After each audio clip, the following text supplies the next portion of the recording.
to Overcoming Average. If you haven't already, subscribe and follow. I always forget to say that stuff when I do this.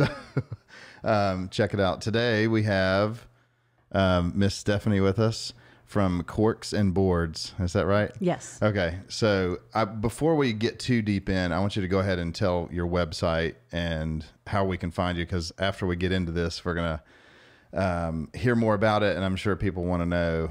They can go look at the website while they're listening to us. So what's the website and social media? What's the best way to get a hold of you here? So actually social media is the best. So Facebook and Instagram at Corks and Boards. And then I have a link to a link tree. I don't have a formal website. That's okay. Still growing. That's okay. Yeah, Still growing. There you go. So, yeah.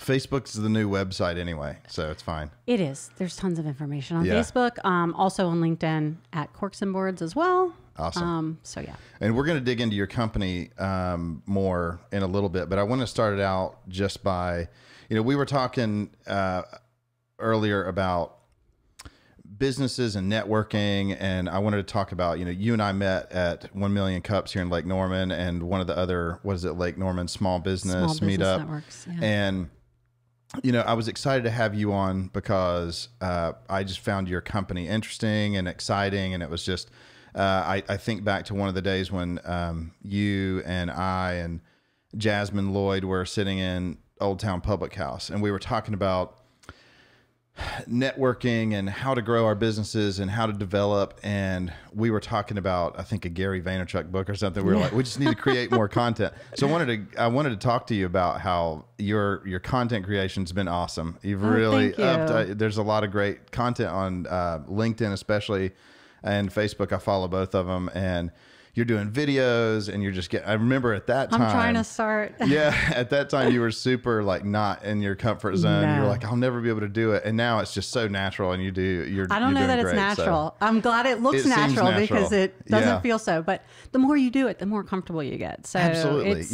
I'm getting there. I know you were pushing me. We were like, let's create some timelines. Okay. Next week we need to have so many posts. We need to do a video, and yeah, it took maybe a year. Yeah, well, and that's kind of what I was getting at. Is it takes some of that networking to find the right people to encourage you, to push you over the line, to say, hey, just do the video. When I watch you on the video, I think it looks very natural. It looks fine.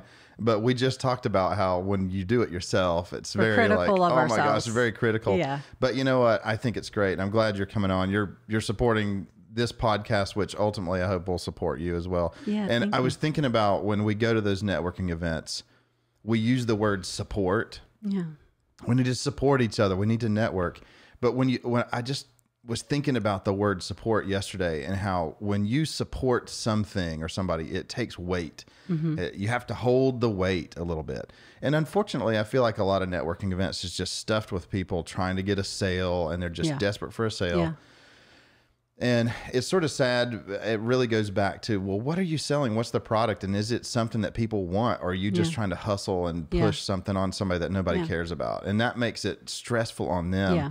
So I commend you for your efforts to push your business out there, because it is a product, I think, that's interesting. It's not something you see every day. It's not just another person doing the same old thing at these networking events. Yeah, it's hard though. Absolutely. But I think, the networking in general and sales in general has always been hard for me. Even in my corporate experience, I was required to have sales numbers, and it was forced. You know what I mean? It was uncomfortable. Sure. It was the worst part of my job, was having to go to network events and get sales.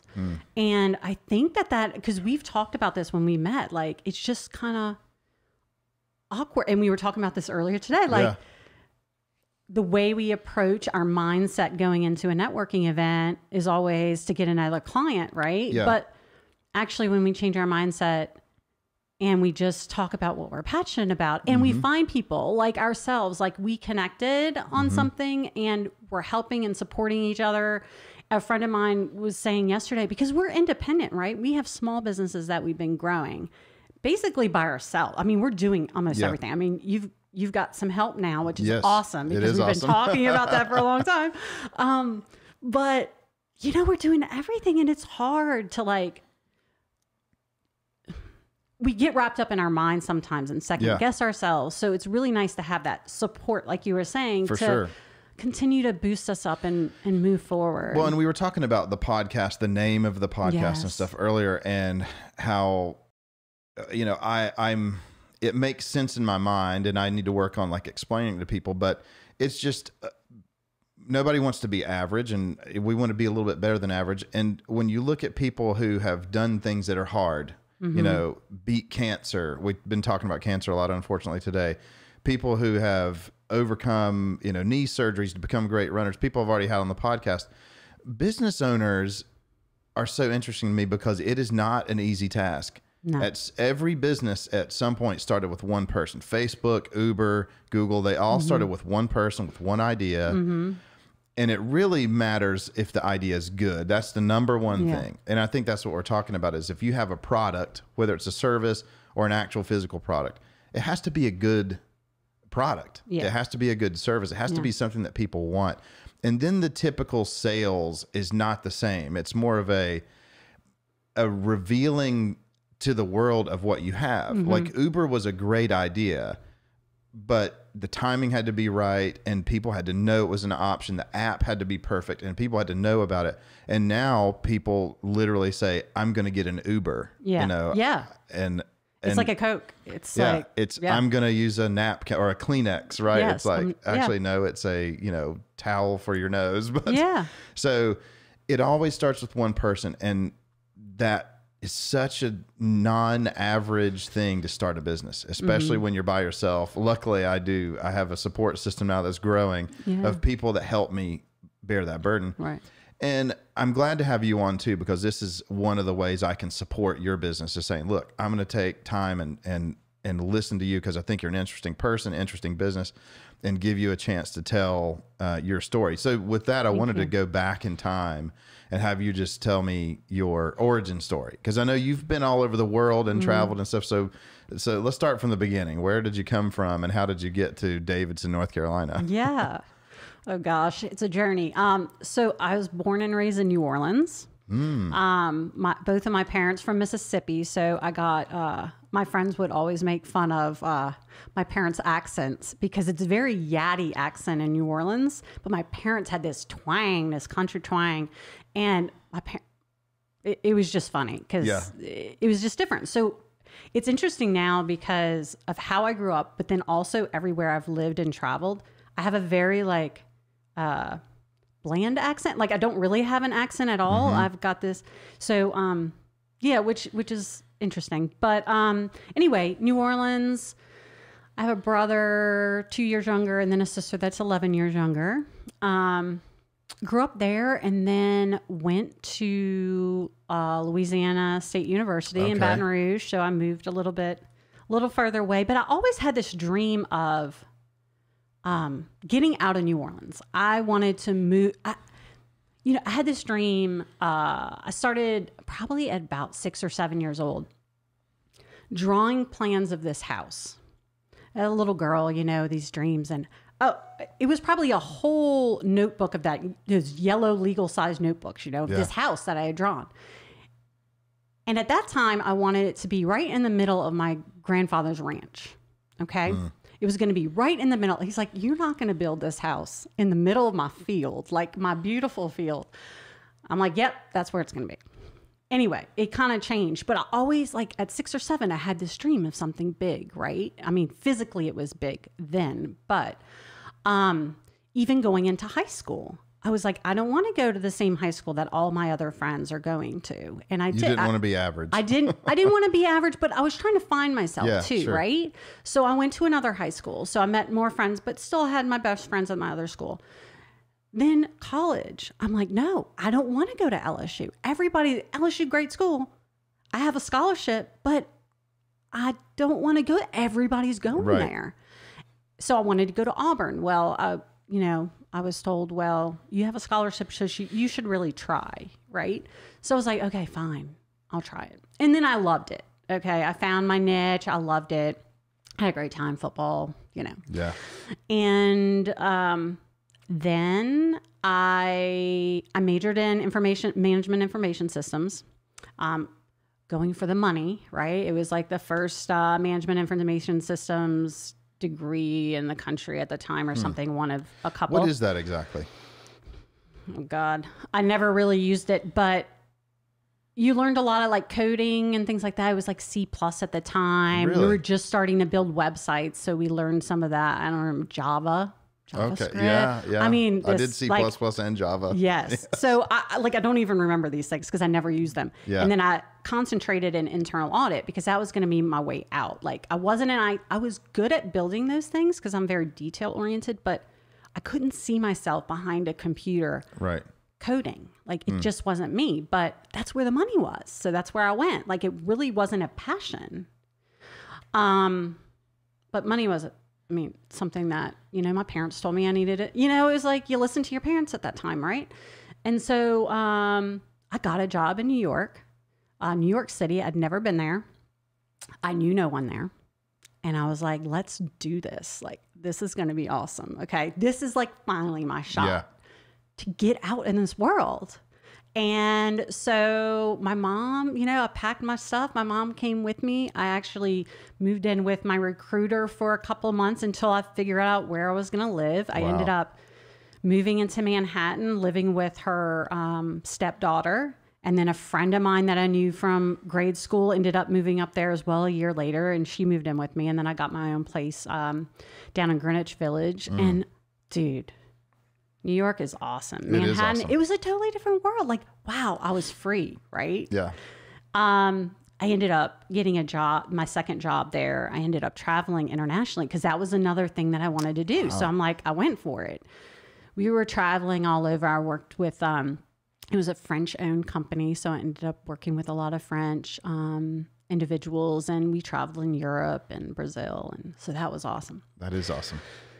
And then I went to California to see my aunt, and I had spent some time in California in San Francisco as a kid with my aunt and loved it and always said, I'm going to live there one day. Well, I was there and I was just like, you know what? I think it's time.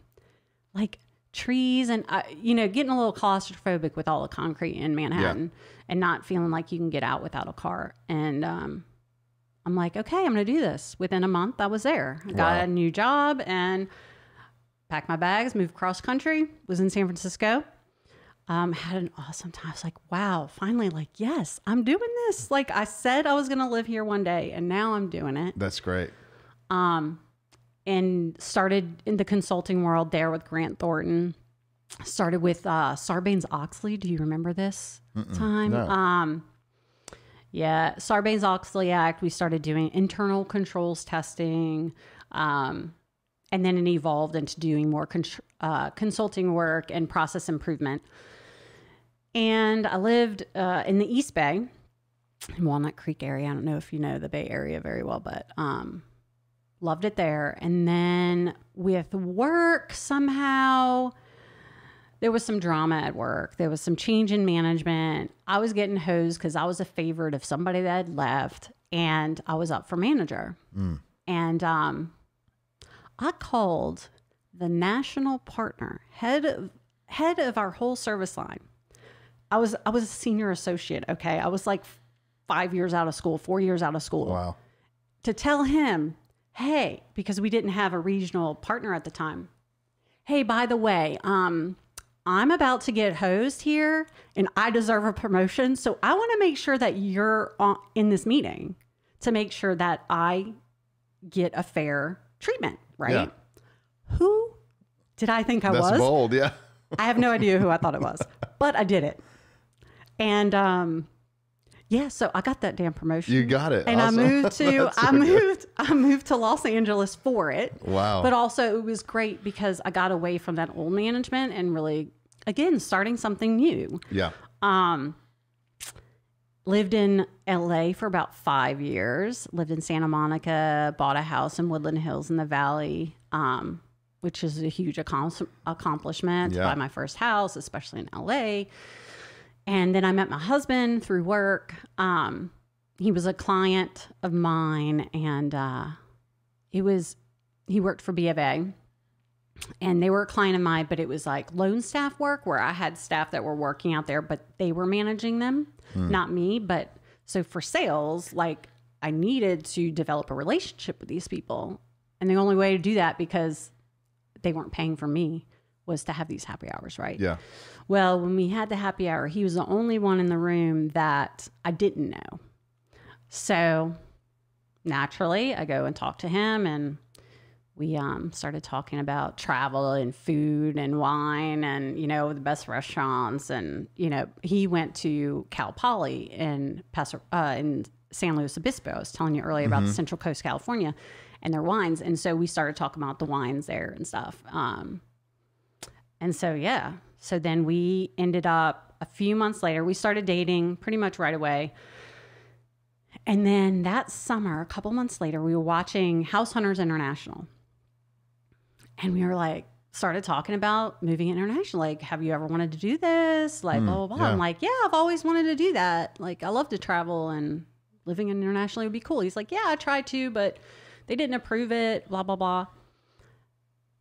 So we said, hey, whoever gets the first job internationally, the other will follow. We both agreed. So there it was. Wow. So that was like July or August of that year. We started dating in like March. And then by September, October, I had an opportunity to do a secondment. So my Grant Thornton's an international company, so they have offices. So I started pursuing a secondment because that was the easiest way to move. What is a secondment? It's like a short term or kind of long term, up to 2 year kind of engagement with another country, another office. Okay, yeah. And then the plan is that you move back. Right. Well, my plan was I wasn't moving back, but this was the easiest way to get there, right? Yeah. So I got the opportunity in Dublin, Ireland. So, and then Corey found a job at the bank, a local bank there. And so we moved there. 2013, January 2013, wow. I think. Yep. So we were there, enjoying life internationally. We got engaged the week that we flew there. We got engaged, then started planning a wedding in Italy and Tuscany. So life was awesome, right? We were always traveling. We were planning all these awesome things. And then I get a call from that partner that I called years ago to say, hey, by the way, I want to make sure that I get that fair treatment.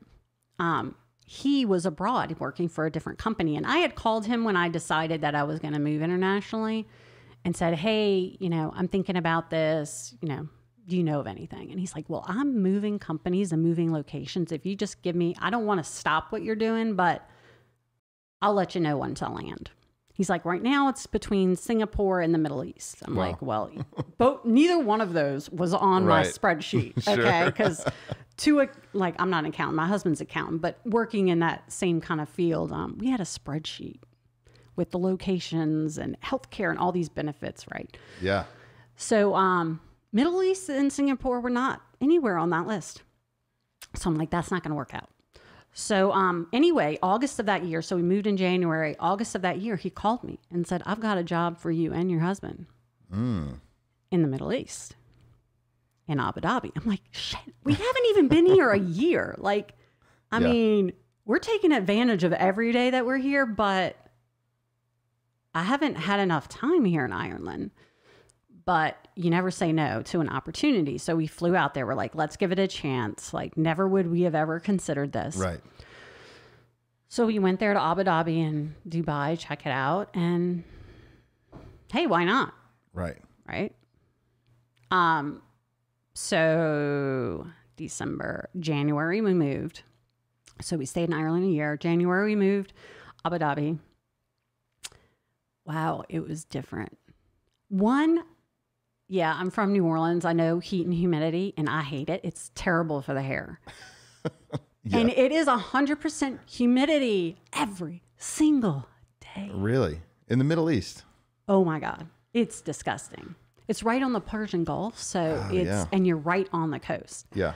Oh, my God. Wow. And it was hot, like 120, 130 during the summer. Ugh. The winter got, I don't know, you're putting on a sweatshirt when it was 80. Right? It was like, this is cold. Wow. But it was different. Like, the culture was different. It was somewhere we never expected. So it was cool. Was the in Dubai, was that big tower already built? The super tall? Burj Khalifa. Yeah. I couldn't remember the name, but wow, I bet it's amazing. Just from the images,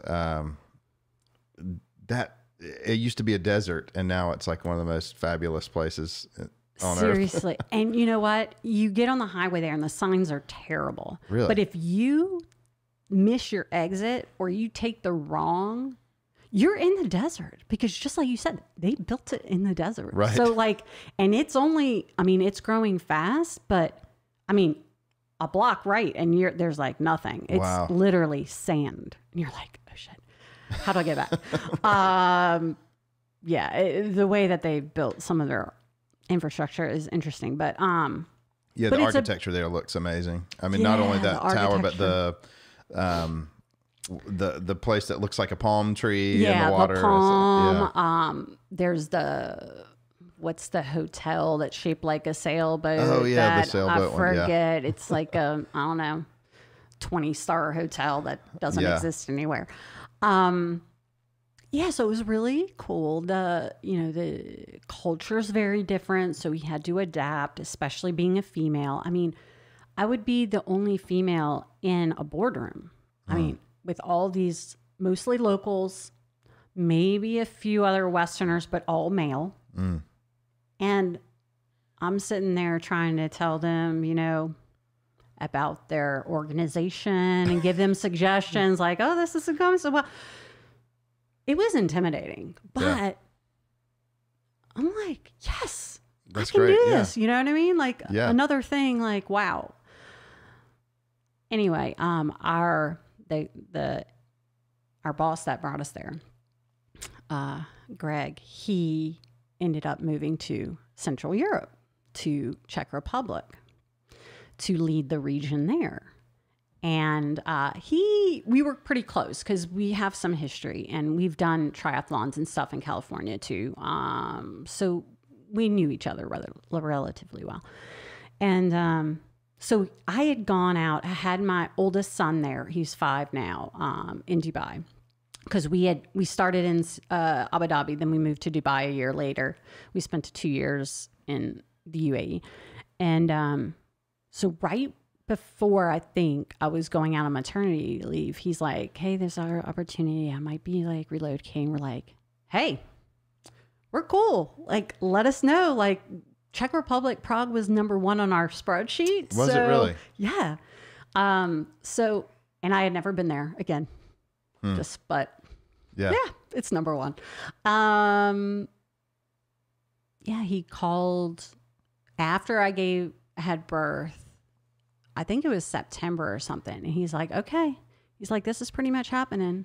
I said, okay, can I just get through my 4 months of maternity leave, because it's fully paid? Yeah. And I would like to enjoy this, not go back to work immediately. So he's like, okay, I can wait. It gave him time to get settled in the region and figure out a place for both Corey and I.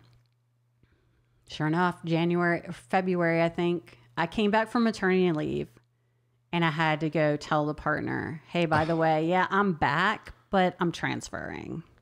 So it sucked for them. Yeah. But hey, it was great for us, right? Yeah, so February, we moved to Prague. We lived there for 2 years, traveled more in Eastern Europe.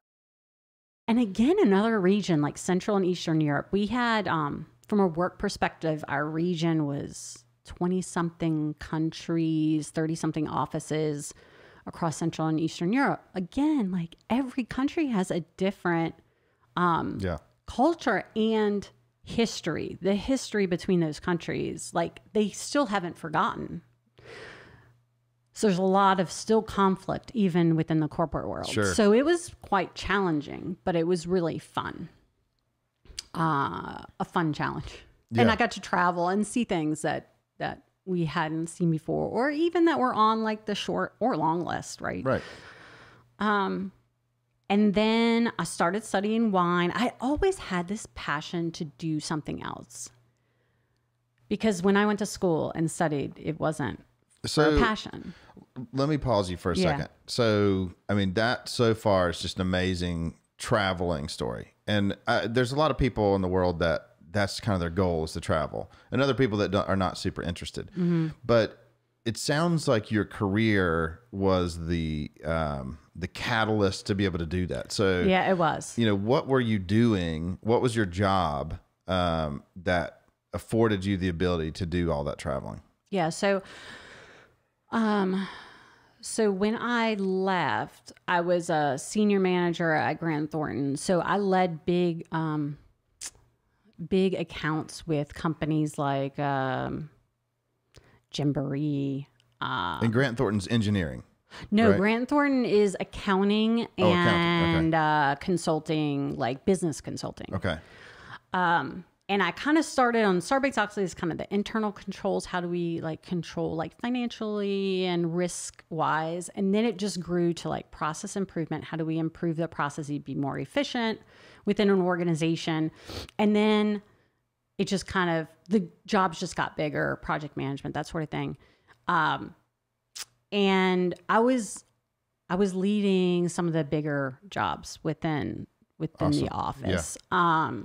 And I was like on partner track, you know, I had that. I also had another role for a while, which was operations manager. So I really learned how to manage the business from budgeting to forecasting, the sales and like everything, people, hiring, all of this. Like I helped run the region.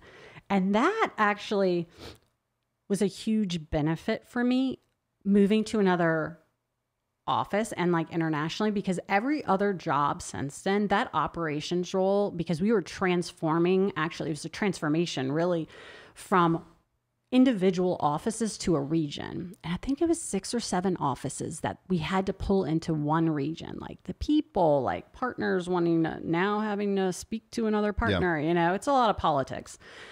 And I was in the middle of the politics, which sucked.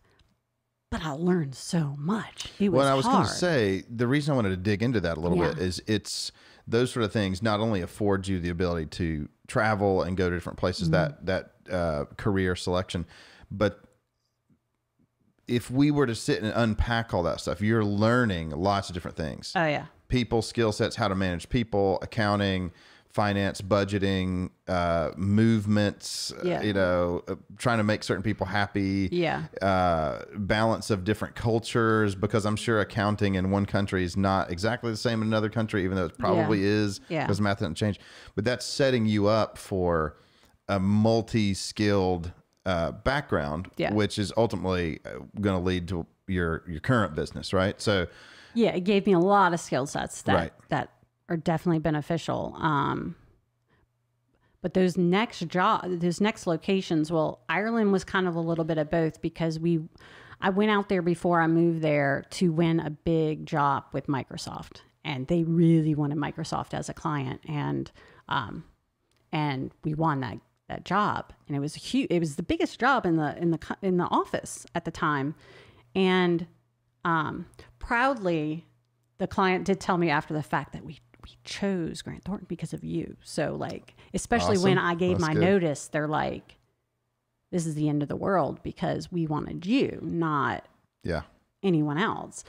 Anyway, it was fine. I set them up for success. And actually I brought, through my moves internationally, I brought people from California that used to work for me. Awesome.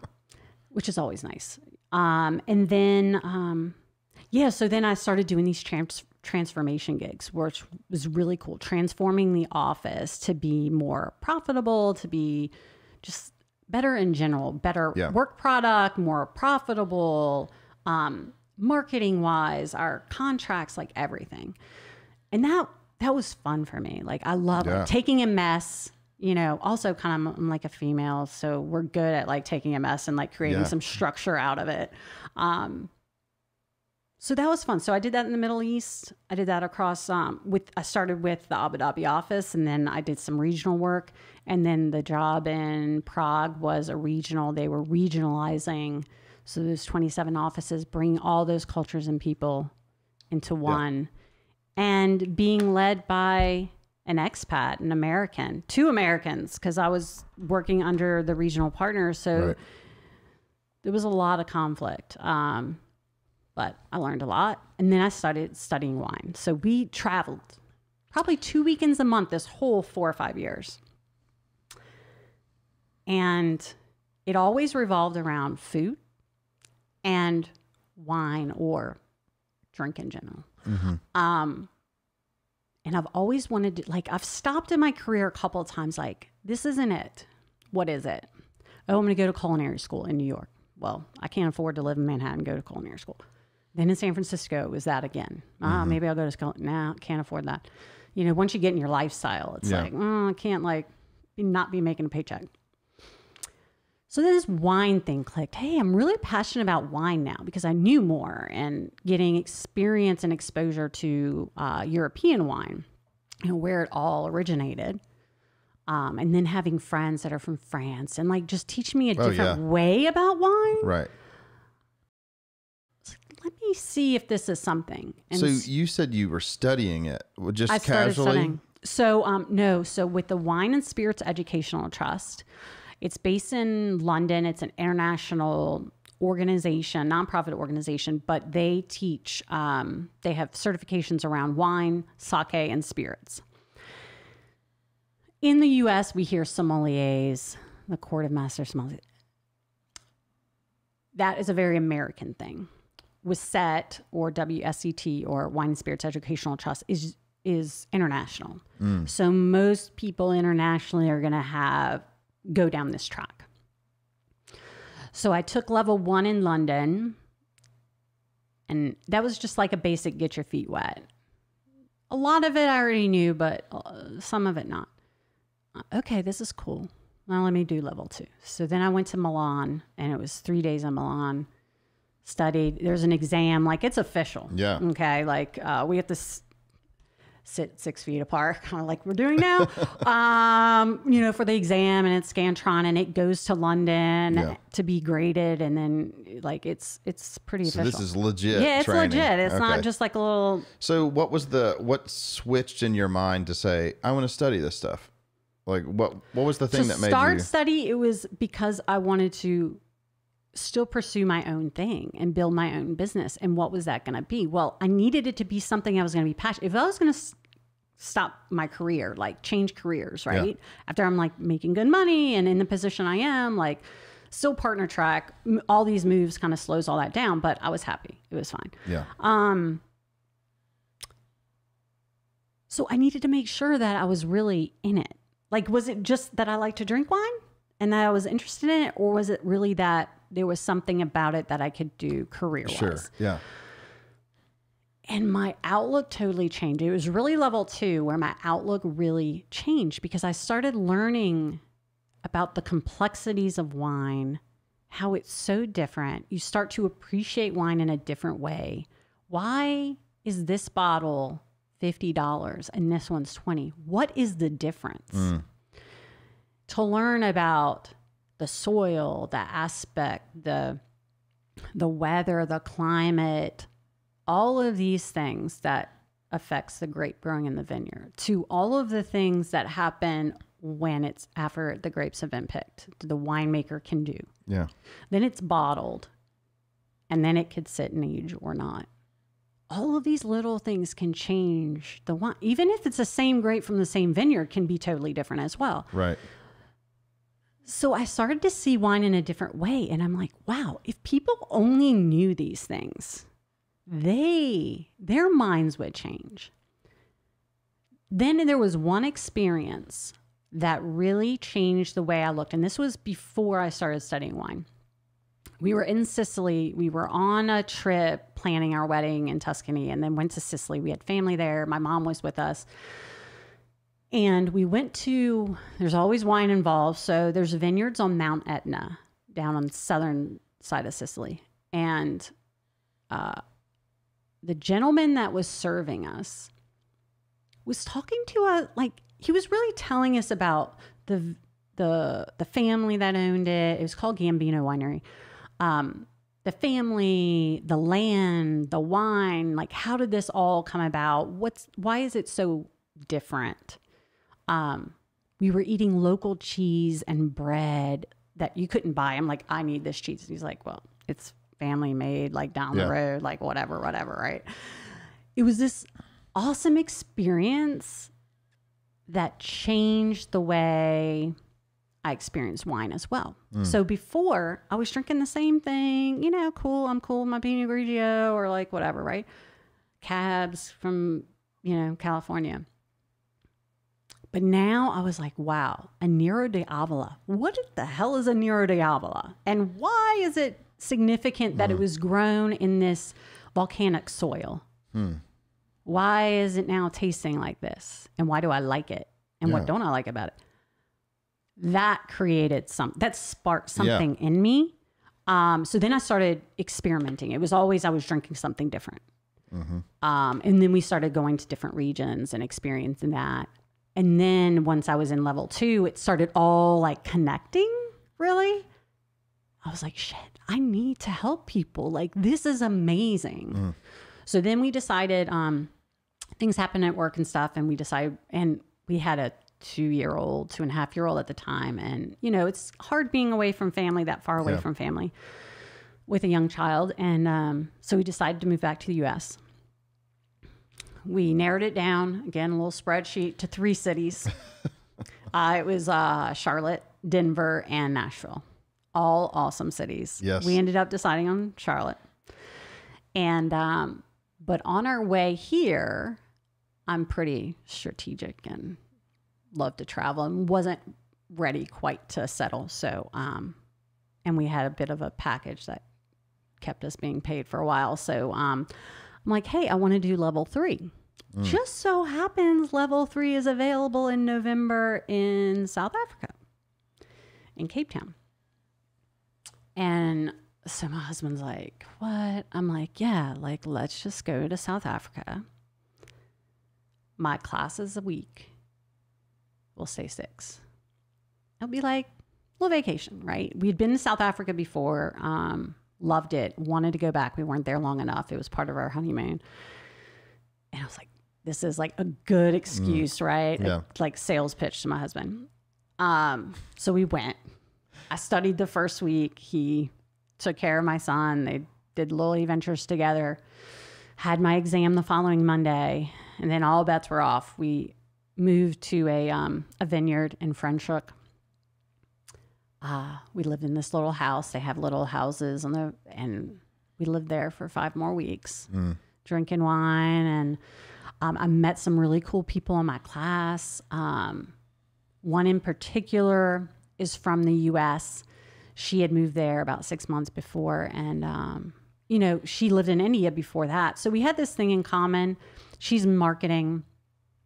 She got me to start my Instagram because I was telling her about like, yeah, I really want to start this business when I get back. Like, it was a much bigger idea than what it is now at that time. She's like, dude, just start your Instagram. And I'm like, like, I don't know. She's like, just start it. And I didn't have a name. I was like, I don't know what I'm going to call it. She's like, just do it. Don't think about it. She's like, and then you need to use hashtags. And I'm like, what the hell's a hashtag? And why do I need to use it? No, I'm not using a hashtag. I don't need to use a hashtag. Yes, Stephanie, you do need to use a hashtag. Anyway, I grew a following quite quickly. Well, I was there, so it was quite interesting posting food and wine pictures every day. And then we'd go pet the cheetahs and go see this animal and that animal and the penguins. And it was just really cool. And then we got back, we got to Charlotte, and it was, where are we going to live in Charlotte? And I wanted to live in Lake Norman. I love fresh water. I love being on a boat in the lake. Grew up with some of that. My husband didn't. He grew up in LA, like concrete, maybe a little bit of grass. And so we agreed on South Charlotte. He thought, we had lived in these cities, you know, and me, I'd lived in the city since college, right? Big, nice, cool cities that had a lot to offer. Prague was probably the smallest of those, and we really started to enjoy that aspect of it, being smaller, more intimate, not as crazy. Right. which was part of selecting the cities, the narrowed down of the cities that we were going to move to. Anyway, he didn't want to be too far from uptown because he thought everything revolved around uptown Charlotte. Right. Because when he had traveled here for B of A, that's where he went. So that's all he really knew. Anyway, we moved to South Charlotte. And that summer, after we moved here, we rented a boat on Lake Norman for my birthday. I'm like, I want to be on the boat. He's like, okay. I'm like, this is like cool. He loved it. After that, he's like, okay, I get it. We drove through Davidson, downtown Davidson. He's like, yep. So then we found a house and moved to Davidson. And yeah, he's happy. Like, it's not that much further. No. It's cool, quaint, not a lot of traffic, mom and pop restaurants, which we like. Yep. I mean, there are chains, but there's a lot of mom and pops. Well, Davidson's good about having that local feel. There's Yes. not a Chili's or a Taco Bell. You Yes, know? in Davidson, right. Right. Yeah. So we love it. And that's how we got here and That's awesome. started my business once we got here. So you started the business with an Instagram page, right? Have you sold any clients? Had you done any services at that point? No. So at that point when we moved here, I was going to open a wine bar, a very European style wine bar where I could hands-on teach people about wine. So not just serve like this person wants a Pinot Grigio because that's all they know. No, I want to help you explore the huge world of wine. Yeah. And I was going to do a few classes. I had these ideas. I was out there looking at properties. I mean, even before I moved here, I was in touch with, 6 months or a year before I moved here, I was with a real estate agent looking at, at where it was going to happen. And then I found a property that I really liked in Noda. Noda didn't really have anything wine related at the time. A really cool, hip area. Open-minded people. But something about it felt like I had a 2.5-year-old. I didn't have a full-time job, so I was required to kind of be a stay-at-home mom as well. I had him in part-time school, but part-time school is like 2 hours. It's like a joke. Yeah. It was stressful. I didn't know many people here. I'd been studying the market, but I didn't really know. It's from afar, right? Right. So I was like, shit, am I biting off more than I can chew? And we were personally investing in this. So it's like our savings and okay, let me start small. Like maybe I should slow down a bit because I'm always going 100 miles an hour. Let me slow. So then I met a woman, and it's a brand called Scout and Cellar. It's clean wine, so it's organic. Now, there can be over 200 and something additives in wine, which makes it affects some people, like they can't sleep or they get an allergic reaction or whatever. So I'm like, okay, I spoke to this lady twice. It's like a multi-level marketing company, and I'm not into that. I'm not into sales. Right. I already told you that. And I'm like, okay, well, it might be an easy, like, kind of break the thing, like, just get me moving. Yeah. Start somewhere, right? And with that, you do these house parties, like you do wine tasting parties. Well, financially, it just didn't work out. But through those parties, I was able to teach people. And I was able to let my passion out. And I was so happy doing that. I was like, okay, now how can I capitalize on this, but not with Scout and Cellar? What do I like about what I'm doing? And I knew I didn't like the sales part. Okay, I like teaching people. So then it transformed into education and experiences, because my whole thing is about the experience, not just serving someone wine and them being like, no, I don't like this. Right. Well, you don't even know anything about it. Right. So maybe if I told you something, you might actually like it. Yeah. Because you know the origin or the blah, blah, blah. So I started teaching. I did a number of events. At the end of last year, I did a couple private events. I started doing so the name is Corks and Boards, and it's all about food and wine because that's really my passion together. I did a couple of events down South Charlotte in the end of 2019 with a friend of mine who does more of the board stuff. She sells these beautiful boards. and so she'd kind of talk about the decorating aspect, and then I'd talk about the wine and the pairing and go through this experience about pairing the food and wine. It's great. And then I'm like, I need to do more education. So then I developed an education series, launched that, which was great. So now it's all about these experiences and education. And that's kind of how it's evolved. And one day, maybe I'd love to have a wine bar. Sure. And I'd love to teach with set classes.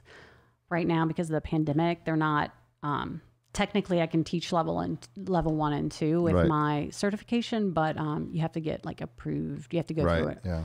A training. Well, talking about the education, I know coffee, which is in a lot of ways similar. Yeah.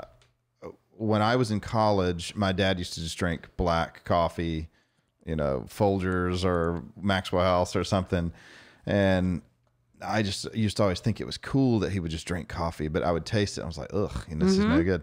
And then my brother got a job at Starbucks, and he had to go through the training. And I remember he brought home, the one that sticks out to me is Komodo Dragon. They have a coffee called Komodo Dragon.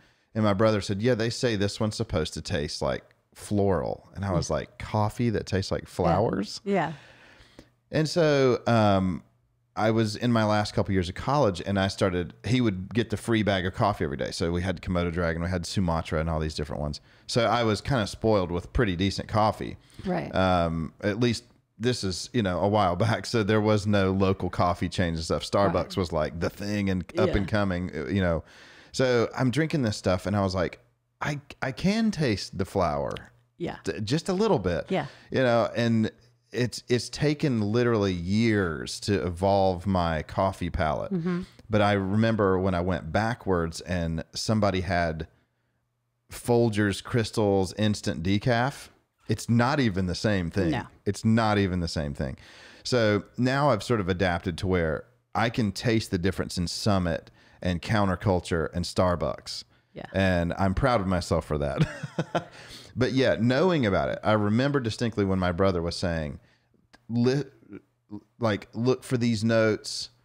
At first I was like, I don't know. It just tastes like coffee to me. Yeah. It tastes like dirt to me. Yeah. And then the smell and putting it together. I think that you're totally right. And just the story and the education and the understanding of what you're about to experience, it opens it up to a bigger, like, oh, I do actually like this flavor more. Right. Because people don't know what they like. They have to be told in a lot of ways. Yeah. And learning how to taste it. And coffee and wine is very similar. Like with the notes, like you were saying, coffee, like when professionally tasting coffee and tasting wine is like almost the same. Yeah. Different profile of notes you're going to get, but you have to put it in your mouth a certain way so that all your taste buds and different parts of your mouth are going to experience different flavors different ways. So if you're just like chugging it back, like you're not going to experience it. Like you're not going to get everything. Yeah, you're going to feel those tannins. You're going to get that aftertaste, but you're not going to get that full experience. So you don't really, like, you're saying you don't like it or you do like it, but not in its full capacity. Well, and I think it's the question of what am I missing out on? Because after, again, I'm no coffee expert, but now that I feel like I can tell the difference in this coffee and that coffee, now I can say, I prefer this over that. Yes. But let me ask you, this is more of a technical question, but why is it that certain things, like I know in the bourbon world, bourbon is like 4 ingredients. There's no special additives. It's just corn and rye and water and sugar or whatever. They're like 3 or 4 things that's in there. And the flavors that come from that, like it or not, literally comes from sitting in a wooden barrel for years. How is it that something like that, with that simple ingredient, can have such a drastic change in flavor, literally depending on where you are in the world? Because I know, for instance, there's a documentary on bourbon called Neat, which is really great. And then there's another one called Scotch.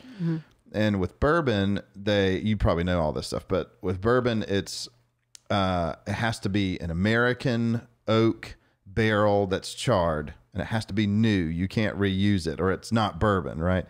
But then Scotch is made from the old whiskey barrels that the Americans can't use again. So we ship them over there and then they make scotch out of it.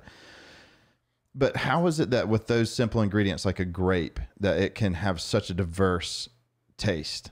Yeah. Like, what is it about those things that makes them sort of have that wide range of flavors? And that's what's so amazing about wine and these other like coffee, the way coffee's grown, where it's grown in the world, how it's roasted, blah, blah, blah. Same thing with bourbon and whiskey. Same thing with wine. Wine is one ingredient. It's great. Yeah. Now, in certain parts of the world, and depending on the quality of the wine, they add all these things. Like I said earlier, it can be over 250 additives to stabilize a wine, to get it to have the flavor profile, not the notes, not like black cherry versus a red cherry, but the tannin, the acidity, the sweetness. They can like alter it and then stabilize the wine over time. It is just a grape. And that's what's so amazing, is because first it's the soil. So what is the soil type and what does that particular vine like? Does it need more water? Does it like to thrive? Whatever. Does it need to be more warm than cool? Like different soils can do that. You know, in Rhone and some other areas, you see these big stones in the soil, in the tops of the soil. That kind of protects the vines to keep them warmer. But it's cool at top, but it just protects the soil. Is there like can you see a region and expect a flavor? Yes. Okay. So once you start studying, so soil is one, climate is another. Aspect on a mountain, how much sun is it going to get? Like, does it get fog or not? How much heat? Then you've got, so that's all like where it's from. There's some aspects of where it's from. And then it's everything that happens and the winemaker does to it. Sure. But yes, you can tell. So cool climate, the easiest way is to think cool climate versus warm climate. Right. And then you can say, okay, in a cooler climate, let's break it down. In a cooler climate, when we're growing any kind of fruit or vegetable, but let's think about a fruit because it has more sugar in it. Is it going to be more acidic or more sweet in a cooler climate? Probably more acidic, right? Because heat helps ripen things. So in a hot climate or a warmer climate, that grape is able to get more sugar and sweetness and depth of flavor because it's cooking more on the vine. But then when you think about the fog, like in southern Napa and Sonoma, along the coast with the San Pablo Bays underneath, they get a lot of fog. So even though it might be hotter during the day, they get so much fog that it only is ripening and getting hot for like 4 or 5 hours. And then it's cool. So it doesn't ripen as quickly as, let's say, the central coast of California, where some parts of it are hot most of the day. Yeah. And some grapes like one or the other, and some are just different profiles. So you get a Pinot Noir from Los Caneros, southern Napa, and then you get a Pinot Noir from another region that's warmer. The profile is a little bit different. So climates, you can anticipate the type of fruit characteristics that you're gonna get. Yeah, which is cool. Because when you think about Chardonnay, right? Chardonnay is a cool one to think about because California Chardonnays, typically they do put them in oak. So they're buttery and like heavy.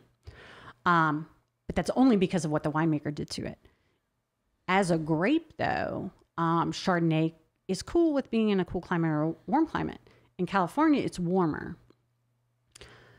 So the fruit variety is going to be more yellow, like a yellow apple versus a green apple. In a cool climate, it's going to be green apple. So let's think Chardonnay grapes are grown in France in Champagne. It's used in a lot of Champagne. Champagne is not super fruity. It's very acidic, and the fruit is more green, more sharp flavors than more riper flavors. So it's cool to think about it. So once you start learning these things, you can anticipate. Like you look at a wine list and it's like, okay, we've got 4 different Chardonnays. Yep. I know that I don't like those big, buttery, woodsy Chardonnays. Yeah. I like a Chablis, a very crisp one. So I can, even if I don't know the regions that are on the wine list, I can think about where's it located. Okay, now I know what kind of climate's there. What do I think about it? I might not know exactly, but you can guess. Sure. And then I can figure, oh, maybe I like this because I know I like that profile. A couple of months ago, my wife and I did I can't remember the guy's name, but there's a master class from masterclass.com and there's like a wine guy. You probably know the one I'm talking about, but he was talking about some of these things, not as in as much detail, but I remember one particular thing, and it was such like a moral for life. And he was talking about this particular grape, this particular vine suffers. Like they need to suffer. It's like it needs to suffer. And it's like the worse that vine's life is, but it still survives, the better the grape. And I just thought that's such a, we were talking earlier about going through tough things, starting a business, dealing with, just life, especially with today and all the craziness. When you face something and you go through something that's difficult, you literally rewrite and remap your brain and you become a better person. And I think it's so funny that even a grape, even wine can sort of reflect like this grape is going to make great wine because it suffered. I know, isn't it sad? I thought that was so like profound in the world, but we all have to suffer to get to become the better thing, you have to suffer. So, but true. We are like grapes. It's so funny, and I think that's what's so fascinating about not only your business, but just wine, whiskey, coffee, is that something like a coffee bean or a grape you can learn so many lessons from it, and there's so much to get out of that one little thing. That you could walk by, you step on a grape and never pay attention to it, but that little grape has the potential to just have unlimited possibilities. And I wonder that too with other fruits and vegetables and things like that haven't been fully explored. But so I know this is probably a weird question, but why grapes? Like of all the fruits and stuff, like why is it that wine has stuck out as like, and of course there's like whiskey and stuff too, but why is there not alcohol made from oranges and stuff that has taken on the capacity that wine has? Gosh, I don't even know. And is it even possible? Is an orange, is an apple, do they do the same types of things? Apples make cider, right? So they make cider from apples. There's some fermentation that happens with the sugar and the yeast, and we get alcohol. I don't know about the others. It's a really good question. I just I'm trying to think, people are, especially we live in the South, so people do gravitate towards sweeter things, so sweeter wines. So there are some wines that are made, and I don't know exactly how they're made, but fruit wines like a strawberry wine or whatever. So are those the additives then? When you're saying additives, yeah, I don't know how they make. I don't know if they're using real like fruit juice, and I don't know if they're using it after they ferment the grape juice to make the wine, and then they add this flavoring. I'm not even sure. I haven't looked into that, but it's a good question. I'm just not into that. Yeah. And I don't consider that wine. So Right. Well, that's I know it was an odd question, but I've thought that like, why does the grape get so much glory? Why, Yeah. But isn't that, it's funny how that sticks out. It is, but from history, they've been making wine since BC. Right. Exactly. It's been around forever. It's evolved. So speaking of suffering and struggling and stuff, again, I want to commend you for your social media and all that stuff, especially in this time. Yeah. And I think that your story speaks to when life kind of throws you something, you move, you just get around it, you find a way to make that thing happen. Yeah. So in this pandemic, I've noticed a lot more social media activity from you. How's that working out for you and your business? Good. Well, I had a baby during the pandemic. That's right true, in the beginning. Yes. So at the end of March, we were in lockdown. Yeah.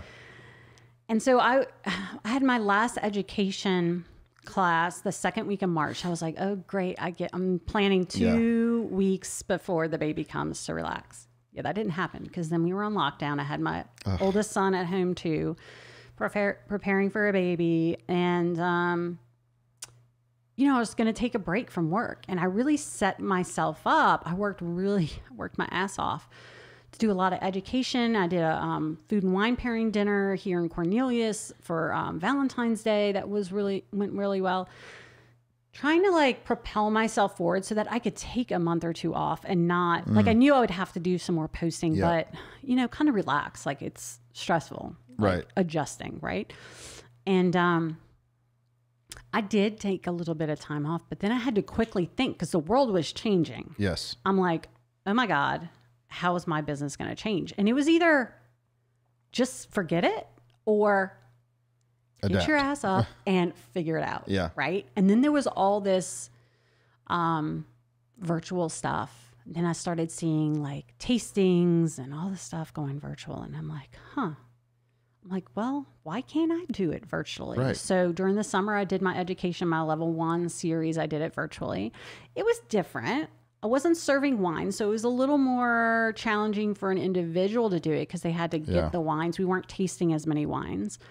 But it's still like, they learned a lot. It was just the same, but just a little different. I like to get in front of people and like move around and like engage. So that's it's different. Well, on Zoom. I think that the great thing about this is we talked earlier, again, before we started the podcast, about taking the good and the bad and kind of filtering, like there's going to be bad stuff in life. There's going to be good stuff.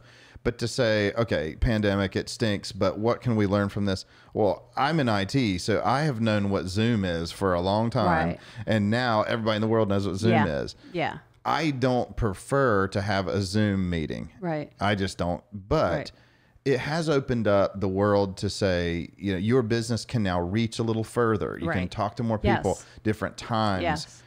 You can, you could do your business at night after the baby's asleep if you wanted to. Like it gives you the flexibility that previous generations just didn't have. And the pandemic stuff has sort of forced people to adapt and open up their mind to, this can work. Yeah. At least for now. And if it's a seasonal thing, let's say 2 years from now, you take the good with the bad, you're doing some in person and doing some virtual. Right. And now you know how to do both. Right. Yeah. So when I did that first education, it did expand my reach because I had somebody from DC joining. And I'm like, okay, here's an opportunity. Yeah. Then a friend of mine who works for a big accounting firm was like, hey, we're doing this. We have this virtual learning thing during the summer. Usually we get together in person, but we're going to do it all remote. Would you be interested? We're doing these happy hours. I'm like, yeah. So I did that. It was like 800 people, I think. Wow. No, maybe 4 or 5 ended up attending.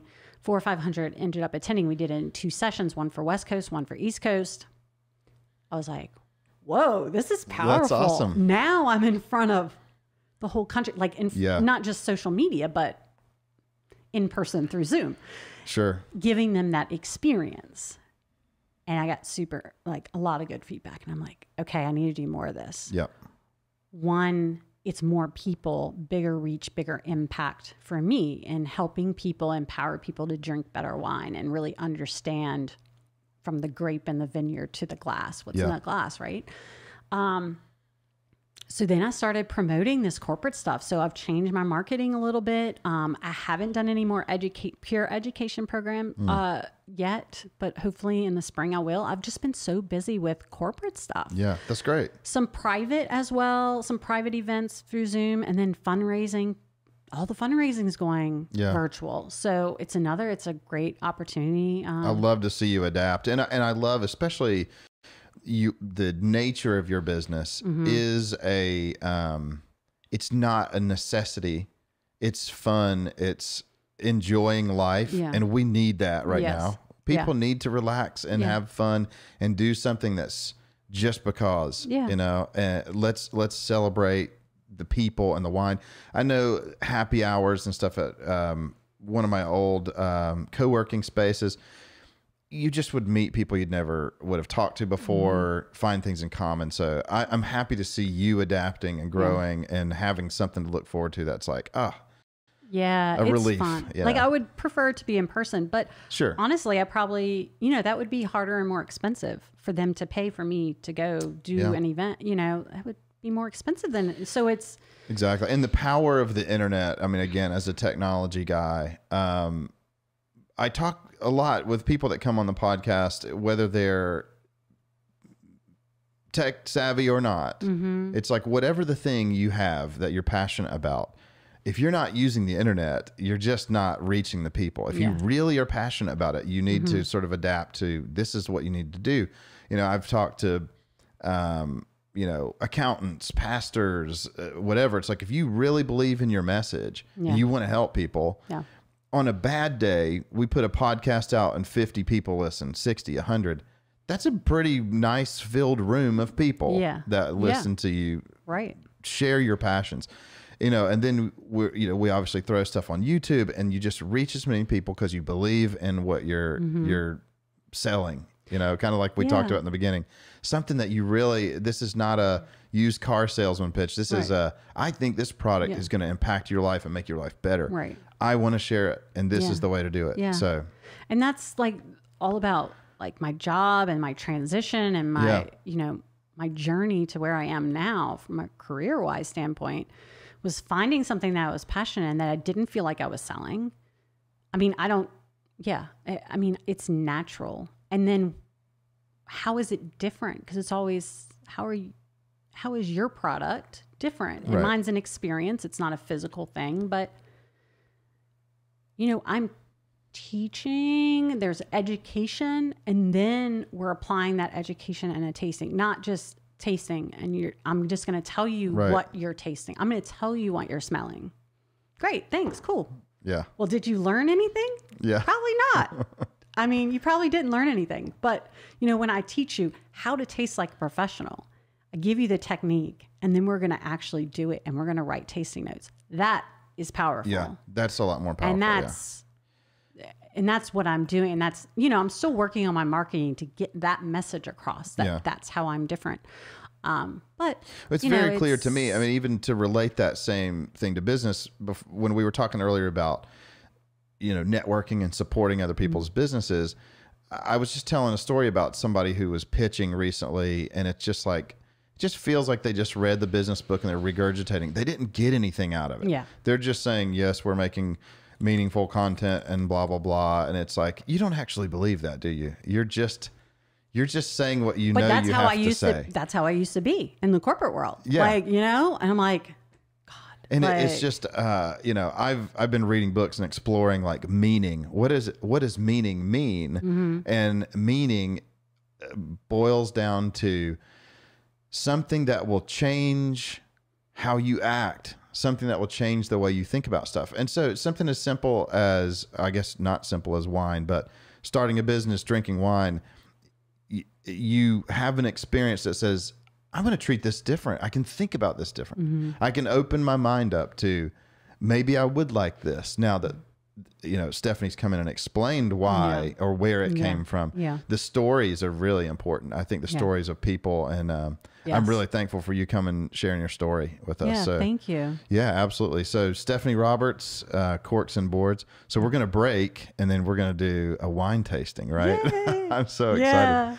So awesome. Well, thanks for this. So again, at Corks and Boards. At Corks and Boards on Facebook, Instagram, and LinkedIn. And then there is a website there, but it'll link you back to the same thing. And then my email is corksandboards@gmail.com. And they can email me and... Awesome. Yeah. Perfect. Yeah. And like I said in the beginning, I'm terrible at this. I'm trying to get better, but overcomingaverage.net is the website. There's not a lot there, but it'll get you to the podcast, the YouTube channel.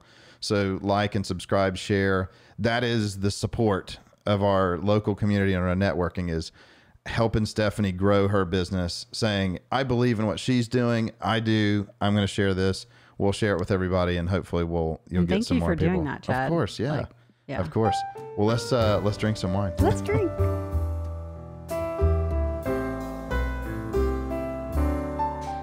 Awesome. So we're back, and Stephanie's got some awesome stuff here. So walk us through this. Let's do it. Okay. So I chose a sparkling for us, a Cremant, and I'll tell you more about Cremant. And a rosé, because who doesn't love rosé? Sparkling is kind of one of my favorites, and it's just fun. What's the difference in sparkling wine I'll go ahead and and start because yeah, please. we're thirsty. And what's the sparkling wine and I can't think of the word. Champagne. Yes. Yeah, what's the difference? Okay, so they're both sparkling, obviously. But champagne, so when you refer to champagne, it should be, it's not always, but it should be referred to only the Champagne region in France. Okay. So legally, you should not be able, on a bottle, it should not say champagne unless it's from Champagne, France. So then you've got, this style of wine is made all over the world. They call it different things in different places. In Italy, it's called Prosecco. In Spain, it's Cava. In the U.S., sparkling wine. South Africa, it's called MCC, Method Cap. Sounds like we got the worst name. Sparkling wine. Boring. So boring compared to... Let me just real quick while I'm doing this. Yeah. The proper way to open off to the side, 45 degree, and turn the bottle, not the cork, and make sure your thumb is over this. So you just open the cage. Wow. So some people are like, oh, it's like spewing everywhere, and the cork goes flying, and someone, Yeah, 45 degree angle and turn the bottle, not the cork. Turn the bottle. But make sure as soon as you start untwisting the cage, thumb over the cork. Okay. Because sometimes it could come loose. And then when you pour it, if you pour it to the side as well, you get less of the fizz on top. Now, do wines have... Give you this one. do they go in and out in popularity? Because I feel like rosé is on the upswing of popularity. Yeah, it has been super popular in the past few years, rosé. It's always really been around, but because it's becoming more popular, we are just drinking more of it. Plus, like with the weather, honestly, a lot of people associate rosé with the summertime. You can drink rosé all year long because rosé is actually made from different types of grapes, grape varietals. Is it a mix of red and white, or is it a different grape? It can be. It can be a mix of, it can be the same. So this is 100% Pinot Noir. So Pinot Noir as a red wine, mostly. Pinot Noir can make a rosé still, and it can actually make a rosé sparkling. And this is 100% Pinot Noir. Wow. You can actually make white wine from black grapes as well. You take skins before you press it. You take the skins off because the skins what gives it the color. The juice of every grape is clear. Awesome. Cheers. So cheers. Thank you for having me. Of course, yeah. I'm so happy how do I do this? Just drink. Yeah. Bubbles, if we were going to do this whole tasting like a professional thing, bubbles is funny because it kind of fizzes in your mouth. And when you swish it the way you need to swish, if you drink too much, it's going to come spewing out of your mouth. So I'm not going to make you do that. Just taste it and... Oh,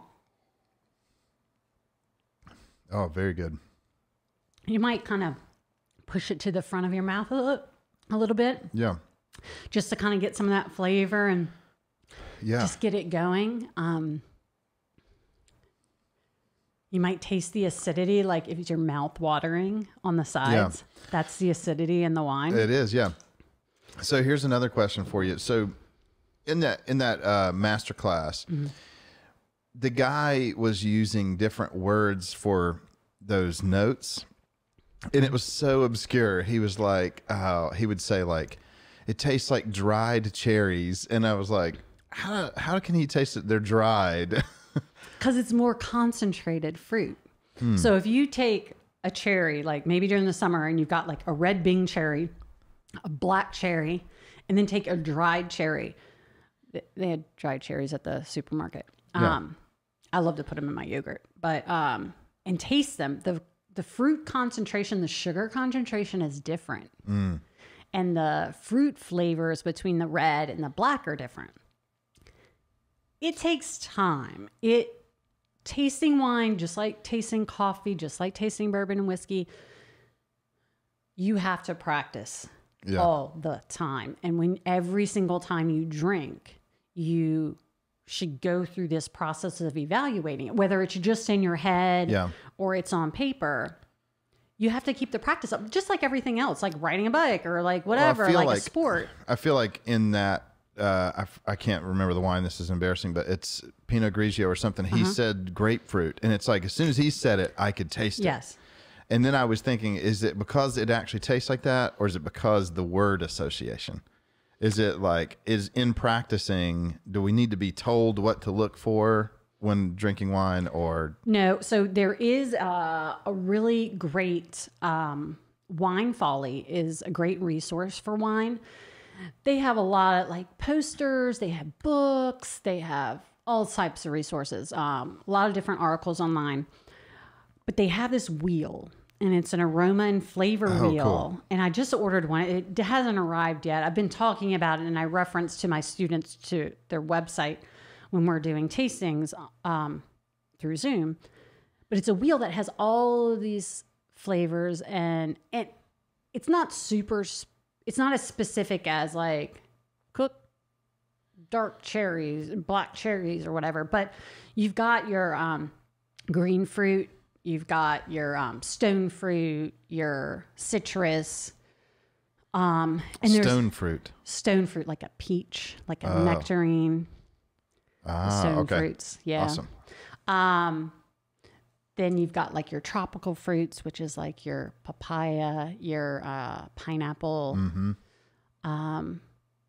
Yeah, so it's helpful when you're starting to have this wheel or this list to reference. Just a because reference, it's hard. There's so many different flavors and aromas out there. Some of them which I still don't even know what they like, a gooseberry. Right. I'm like, I don't even know if I've What had the hell a is a gooseberry. gooseberry? But through tasting and through hearing people say gooseberry internationally, like when I was in South Africa, some of the people knew what a gooseberry was there. Yeah. And so when we taste a Sauvignon Blanc from Marlborough or from New Zealand, gooseberry is this very apparent flavor and an aroma. And so now I can kind of pick it out. I can't really explain to you what it is, right. But when I smell it or taste it, I can gooseberry. Yeah. Awesome. But all of our palates and our sensitivities for smell and our palates are all different. So just because he smelled a grapefruit doesn't mean that you're going to smell a grapefruit. I mean, maybe in your head now you do, and maybe you do because it really is there, but he needed to remind you or point it out, but maybe you don't. And that's okay. It's not black and white. Yeah. Sure. Which makes it interesting and that more difficult, right? Like if you read a tasting note on anything, on food, at a dish at a restaurant, or wine, or a beer, they're all going to be a little bit different. Yep. That's because we all have different palates. Yeah. That's cool. Awesome. Yeah. So this Cremant. So Champagne, I told you, is from the Champagne region of France. It's the most expensive, highest quality sparkling wine you can get around the world. But Cremant, I think, is the best value that you can get in sparkling wine. Okay. Period. It is made in other regions of France outside of Champagne in the same traditional method as Champagne. Maybe some different grapes because in different regions they're growing different grapes. And it's been approved certain regions of France to make Cremant. This one's from Alsace. It's an area on the eastern side of France bordering Germany.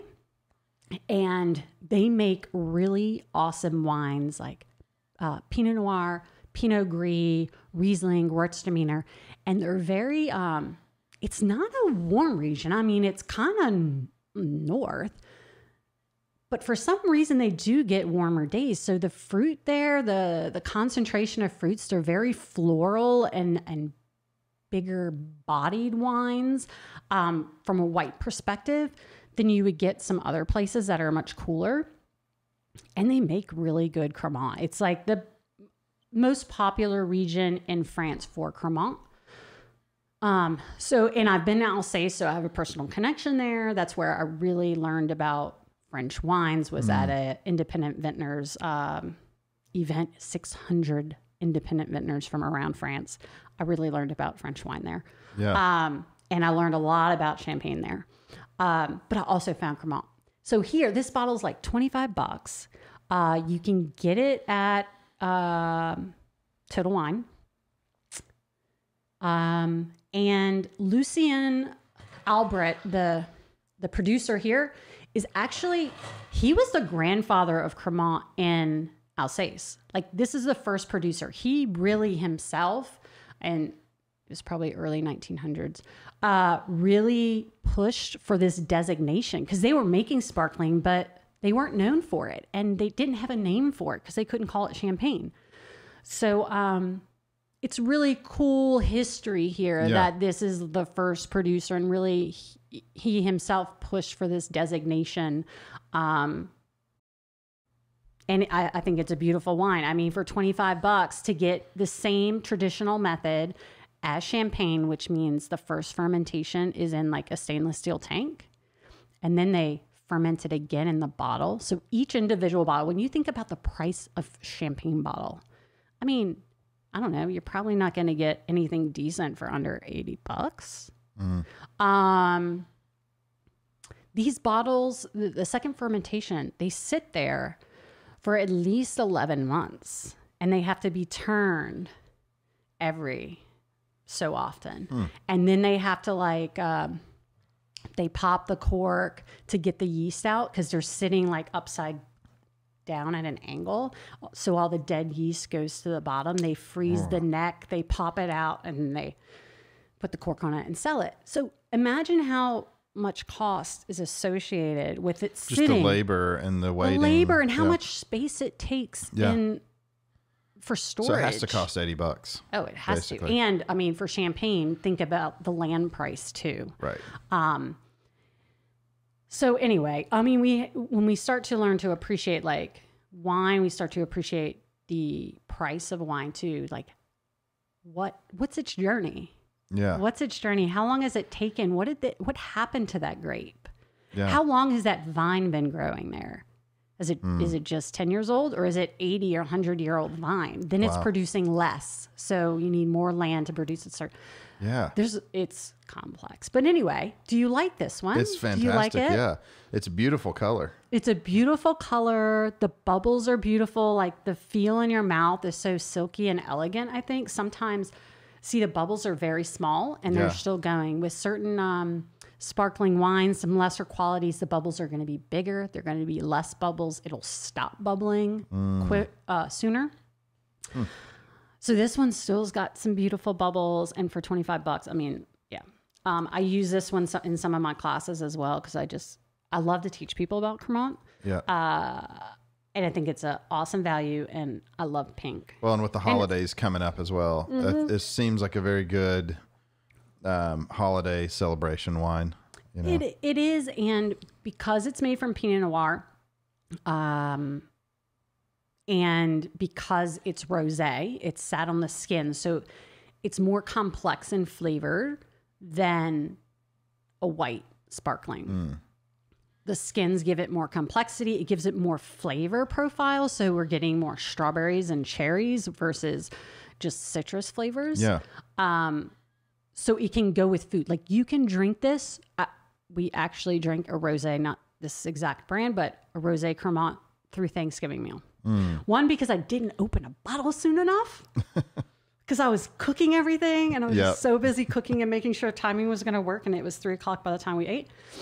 That we drank it through the whole meal because it goes well with everything, and we'll taste as we talk here. That's right. So let's dig into this stuff. So what do we have on the board? So I have this is a goat cheese, and it has like a red wine. It was soaked in red wine.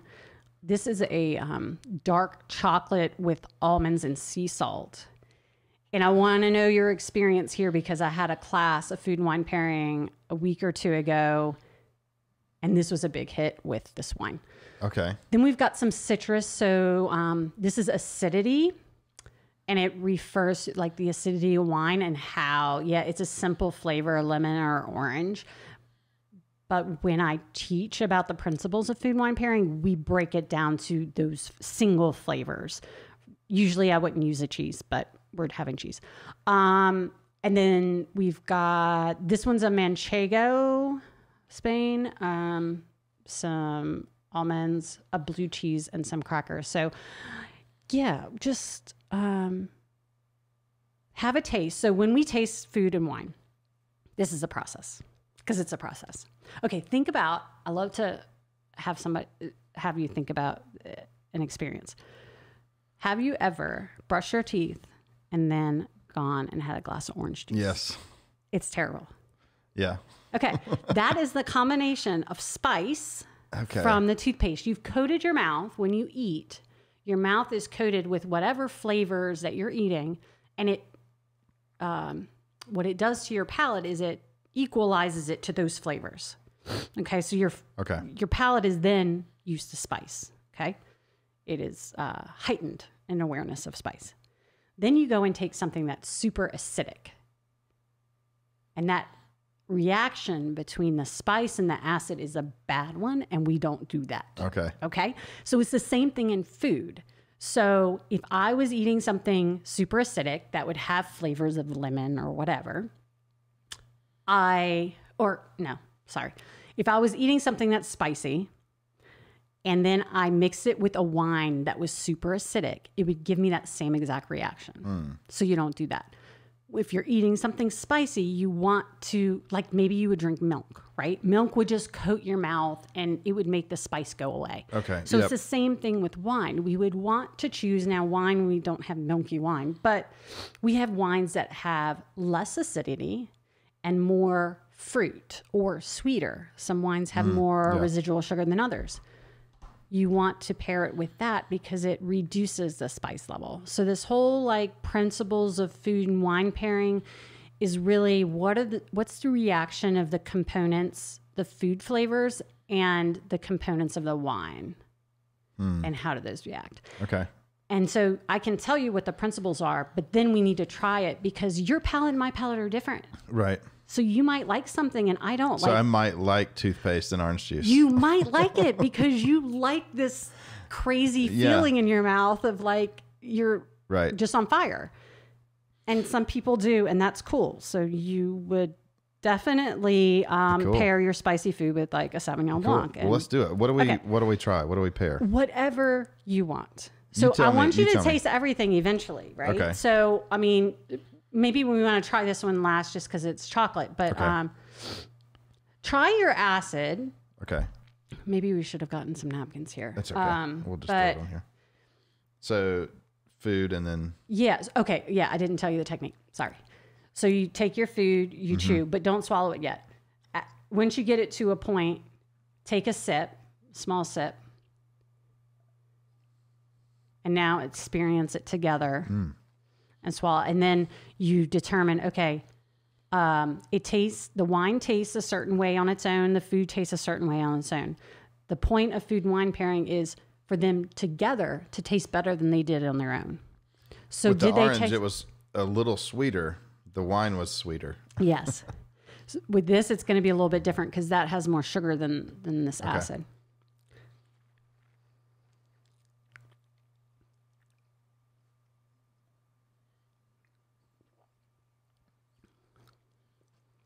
Yeah, it just enhances the lemon.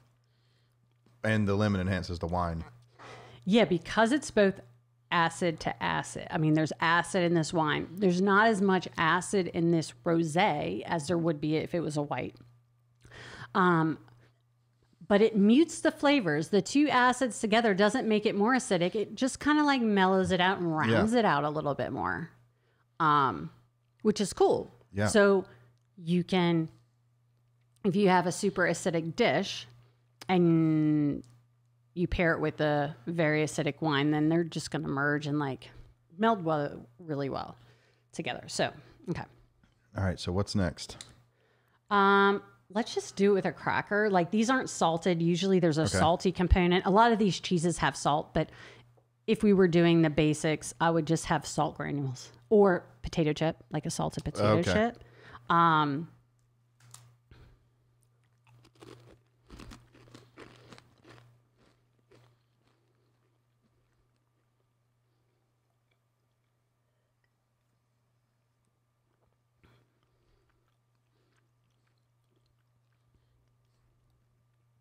It's awesome. Just kind of the same, you know, it's just neutral. Fine. Yeah. And this isn't a salted. So try the salted almonds. Okay. And that'll give us some more salt. So we'll see what that does. They're not too salty, but.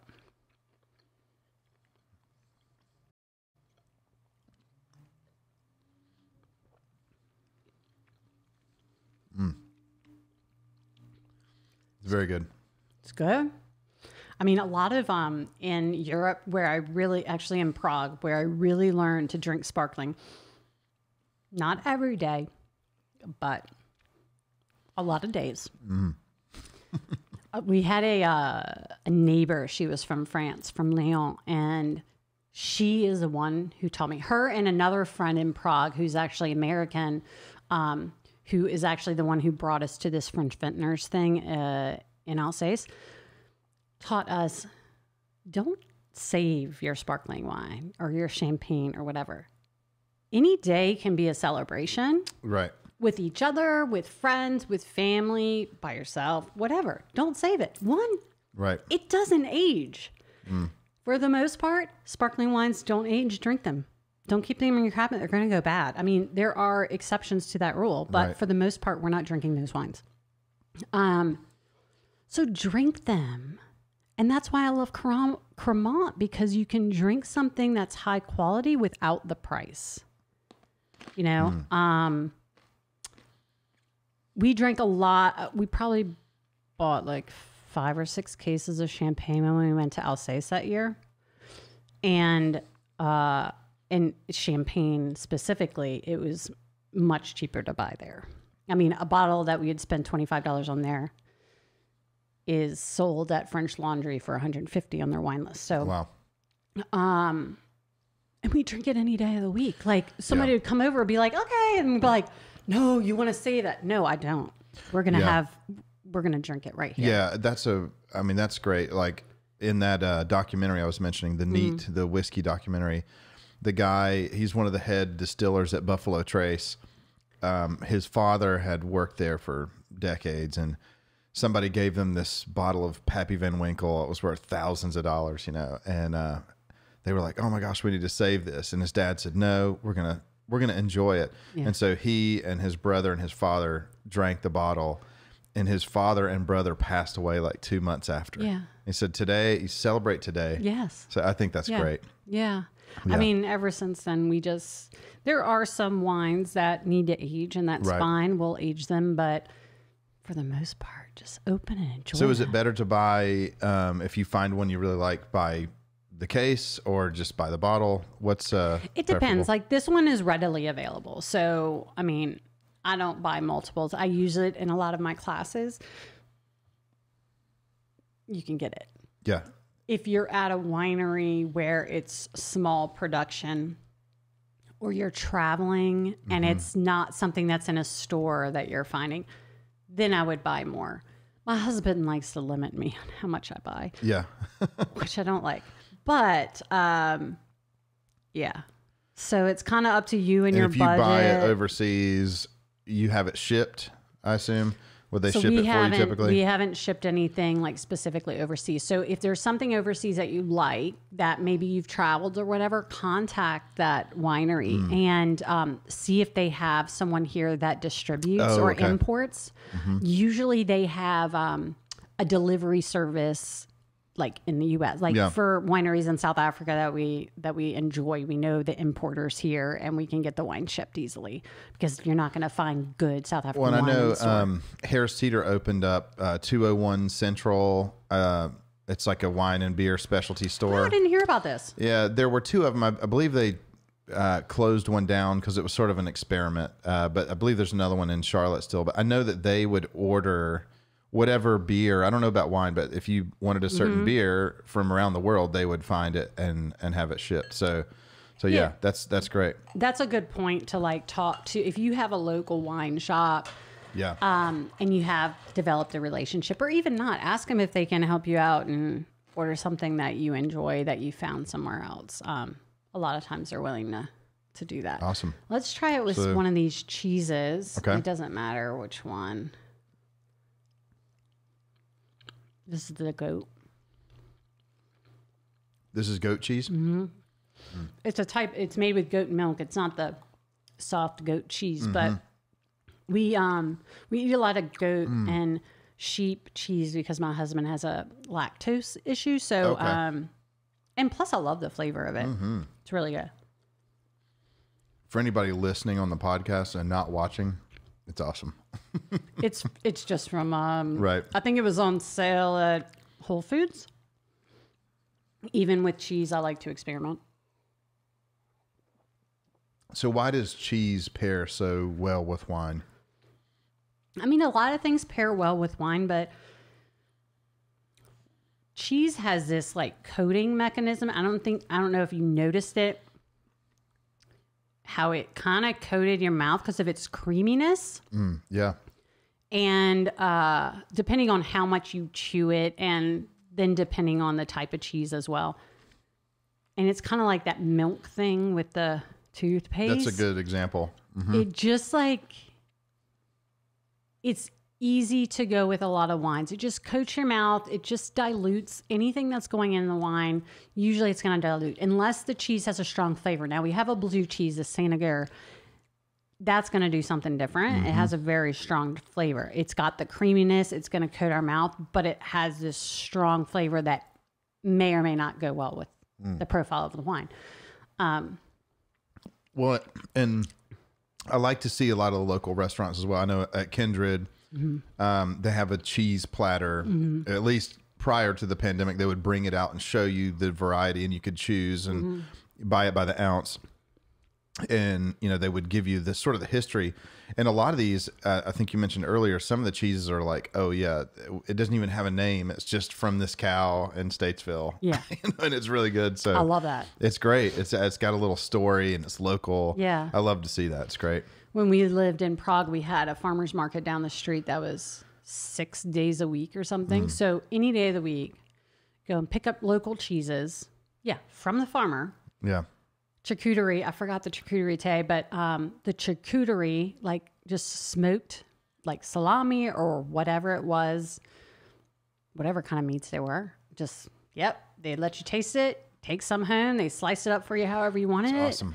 And like, we love charcuterie, like real charcuterie boards. I'm really disappointed in the charcuterie boards in the U.S. Honestly, the quality of the meats, for the most part, I'm not saying everywhere, the quality of the meats and the cheeses and the quantity that you get, you're paying like $30 or $40 for a charcuterie or cheese board here. And it's like, okay, it was like 2 bites of each item. And like some olives. It just pisses me off. It's like not even a great experience. So, but I mean, that word charcuterie, where does that come from? What is that? Just the meat part, or it just refers to smoked meat? Okay, not a specific type or whatever, just a smoked meat. So I feel like before 5 years ago, I'd never heard that word, and now everybody says it. And you know, in Europe, like they've been doing this thing forever. Sure. Like we went to oh God, what's the country? Anyway, I can't remember. Not Croatia, Serbia. So we have some friends whose the husband is from Serbia originally. He still has his parents there. They make their own charcuterie. So they had us over to his parents' house when we went to go visit them. And we had the meat that him and his brother had smoked and cured and raised. And it was amazing.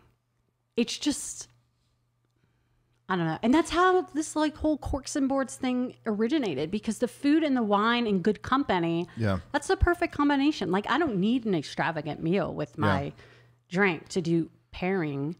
All I need, like, you know, I can drink longer if I have a little bit of food. And the story goes a long way too. I know in regards to farming and raising the animals, a good friend of mine grew up in a farm in North Carolina. And if you go to a restaurant with this guy, he will not leave meat on the table because he raised those animals and he knows like that thing gave its life. We're not going to leave strips of bacon. We'll take them home and eat it later. You know, even at a restaurant, that's the way he does. So there's a lot more story and respect for the respect. Yeah, it's huge. My parents live on a ranch in Mississippi, and my dad raises cattle to butcher for beef. And my grandfather did it as well. So I have a huge respect for good quality meat. I will not order a steak in a restaurant. I don't even cook steak at my own house for the most part. It's only when I go to my parents' house and my dad makes me a steak, because it is different. It's different. It tastes different. And that cow was treated nice, and he had a big, Totally. I mean, well, you hear all the time, I love to watch cooking shows and stuff, and you hear chefs all the time say, I just put passion and love into my cooking. And it's like, it's hard to quantify that, but how this lady on this most recent Netflix barbecue thing just says, I just put myself into this barbecue. And you think there must be something to that. Yeah. Because clearly it's better than just something off the shelf.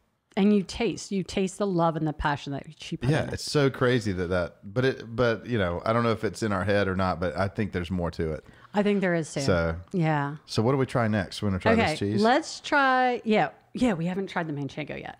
I love manchego. I love manchego cheese. It's Spanish cheese. So one thing with food and wine pairing, the easiest thing to think about is, where did a food originate? So this is manchego cheese from Spain. What wine do they drink in Spain? So Rioja, red Rioja, very spicy wine. They also have cava. These are two very popular wines, Tempranillo, grapes. So the easiest thing when you think about food and wine pairing is, where did a food, if I'm going to start with food, what am I cooking? What am I eating? Then what am I going to pair with it? I'm going to think, where did this similar dish originate, and what wine are they drinking there? Because that's going to go together. What grows together goes together, they say. Okay. Yeah. Or if you're starting with the wine, if I want to drink this and then figure out what am I going to eat with it, that'll pair well. Because the other thing is, you drink what you want and you eat what you want, and you're happy, right? Like no dish has been ruined by drinking the wrong wine with it. But your experience can be heightened if you pair the things well. So you can say, where did this originate and what are they eating there? So it's an easy thing to think about. So when you go to a restaurant, do you start with what wine you want to have and then choose your food, or does it kind of depend? What's your preference? This is going to be funny. I don't always drink wine when I'm at a restaurant. No, that's okay. And one of the reasons is it's so overpriced in the restaurant. Okay. Like, fair that's enough, just, The other is reasonably priced wines, because they have to mark it up a lot, right? They're just not good. Kindred really has a fantastic wine list. She knows her stuff. She's a sommelier, and so they have really great wine lists. But a lot of times I won't, because I know the wines and I know they're not good quality. Sure. So usually I play with cocktails when I'm in restaurants. But I do sometimes drink wine in a restaurant. Yeah, isn't that weird? Is that weird? No, it's not weird. No. Yeah. We wouldn't expect you to drink wine all times. It's kind of like, if you know about, and as you do know about coffee, are you willingly... Sometimes I drink tea, yes. Are you... Okay. But are you willingly going to go to Starbucks and pay $6 for something that doesn't taste as good and isn't as good of quality as from Good Drip? Well, or sometimes your hands are tied, and you're sometimes, willingly. That's why I said willingly. Like, are you going to crave going to Starbucks and buying this? No. Well, and there's times, again, to the experience. There's times when you're like, okay, this is a special occasion. I'm with my friends. Right. One of them just got a new job or whatever it is. We're going to celebrate. Yes. We're going to get a shot of some whiskey or some wine or something that's extra special, where you could buy a whole bottle of it for that price. It's about the location, the experience. Right. And sometimes we do it, but for every day, because I know, I'm just like... But on a typical, let's take the restaurant out of it. Do you start with the wine and then plan the meal around it, or do you go the other way? Or does it just depend? It just depends. So I do like to cook while drinking some bubbles. Usually, if it's just an everyday, I'll drink Prosecco. And I am known for drinking the Purple Label Costco brand, Kirkland brand $6.99 Prosecco.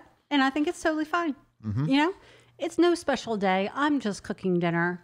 And I'm probably going to drink this whole bottle by myself. Maybe I'll share a glass with my husband. Or if we're on the boat, you know, and you're mixing with orange juice or whatever for mimosas in the morning, you don't use a expensive you don't want to bottle. use expensive, yeah. So usually if I'm cooking, I start with bubbles. Sometimes I pair and sometimes I don't, honestly. And that's the whole thing. Like sometimes I just drink, like I am craving. Just whatever you like. Yeah. Like a Sauvignon Blanc. And that's what I'm going to drink. Well, no, and with cheeses, my wife's father's from the Netherlands. And so the Americans call it Gouda. Gouda. I didn't know that. Yeah, it's so my wife's aunt and uncle live in the town of Gouda, and there's cheese shops in the town. It's an old town that was not destroyed in World War II. It's a beautiful town, but they have like the cheese wheels hanging. I love that. In the street. It's beautiful. Oh my gosh. But it was so funny because when you go there, it's like, wow, that's cheese, and they have all these different flavors in the cheese shop in the city with the cheese name, and then they came to visit us in the States, and we took them to Walmart, and he said, there is the cheese from our town. Oh, you found the good quality cheese from your town? Yeah, on the regular shelf at Walmart. What? He said, this stuff is... Oh, I thought he was going to like put his nose up to it. Like, this is crap. I was actually really proud of Walmart. He said, this is high quality. This is Gouda cheese. Wow. And it's like from Gouda. It's not like a fake. Yeah. So I was like, wow, that's really good. That's impressive. Modern shipping, I suppose. Yes. But yeah. So what do we try next? So we want to try this Let's do blue this cheese? blue cheese before we do the chocolate. Okay. So you can use this knife and just like cut a piece and then. Yeah. So I have usually, a little... Yeah, go ahead. A story about blue cheese. Oh. Should I put it on a cracker or just take You can. Yeah, you can. Yeah. Yeah, that is probably better. It'll change the flavor a bit. There's a restaurant. I won't name it because it's not a good story, but they serve nachos. Local? It's not super local. It's more like North Charlotte. Okay. But anyway, it's just a bar, sports bar. Okay. But they have blue cheese nachos, and it does not work. Blue cheese should not be on nachos, especially that quantity. It's just, yeah. So awesome. I love blue cheese with honey because it like adds some sweetness and like kind of masks the flavor a bit. But that's great. Super strong. Do you like blue cheese? I like blue cheese, yeah.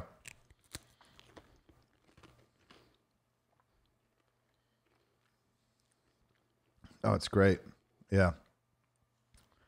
Yeah, I heard actually Gary Vaynerchuk say, when you're looking at wines, he was even saying certain wines pair well. Like if you're having a cigar and the cigar is just like taking all the flavor up, you need something that's super strong to cut through that cigar smoke, versus if you're having wine and cheese or you're having something more delicate, you would go with something not as bold. So I thought that was interesting too, because yeah, it's just whatever you like. You can just try different things. Honestly, yeah. And that's the whole thing. It's about an experiment. Like there are hundreds of wine regions around the world.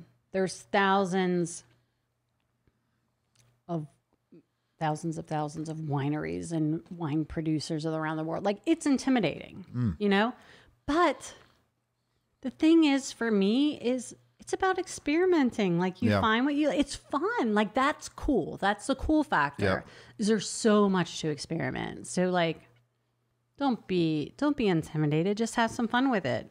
So as a mom and as a guy with a wife and 3 kids and a dog, how do you find time to do this and sit and enjoy instead of just rushing and trying to get the macaroni and cheese in a pot and have a glass of wine and not even pay attention to it? How do you find the time to sit down and actually enjoy it this way? Or do you find that time? Well, since the baby, it's a little bit harder. Usually it's more when we have friends and like we have a babysitter and or like kids are in bed. The past 9 months, 10 months, how long has it been? I don't even know. A pandemic? I don't even know. The baby's 8 months, so it's at least 8 months. It's hard lately. And you'd think like when we first got in this whole thing and we're, staying at home. Mm-hmm. It's like, okay, this is kind of cool, right? We're forced to slow down. Mm-hmm. We're forced to enjoy each other's company a little more, right? Yep. Versus like getting the kid to school, like focusing on work, get dinner ready, pick the kid up, like have dinner, wash, take showers, go to bed.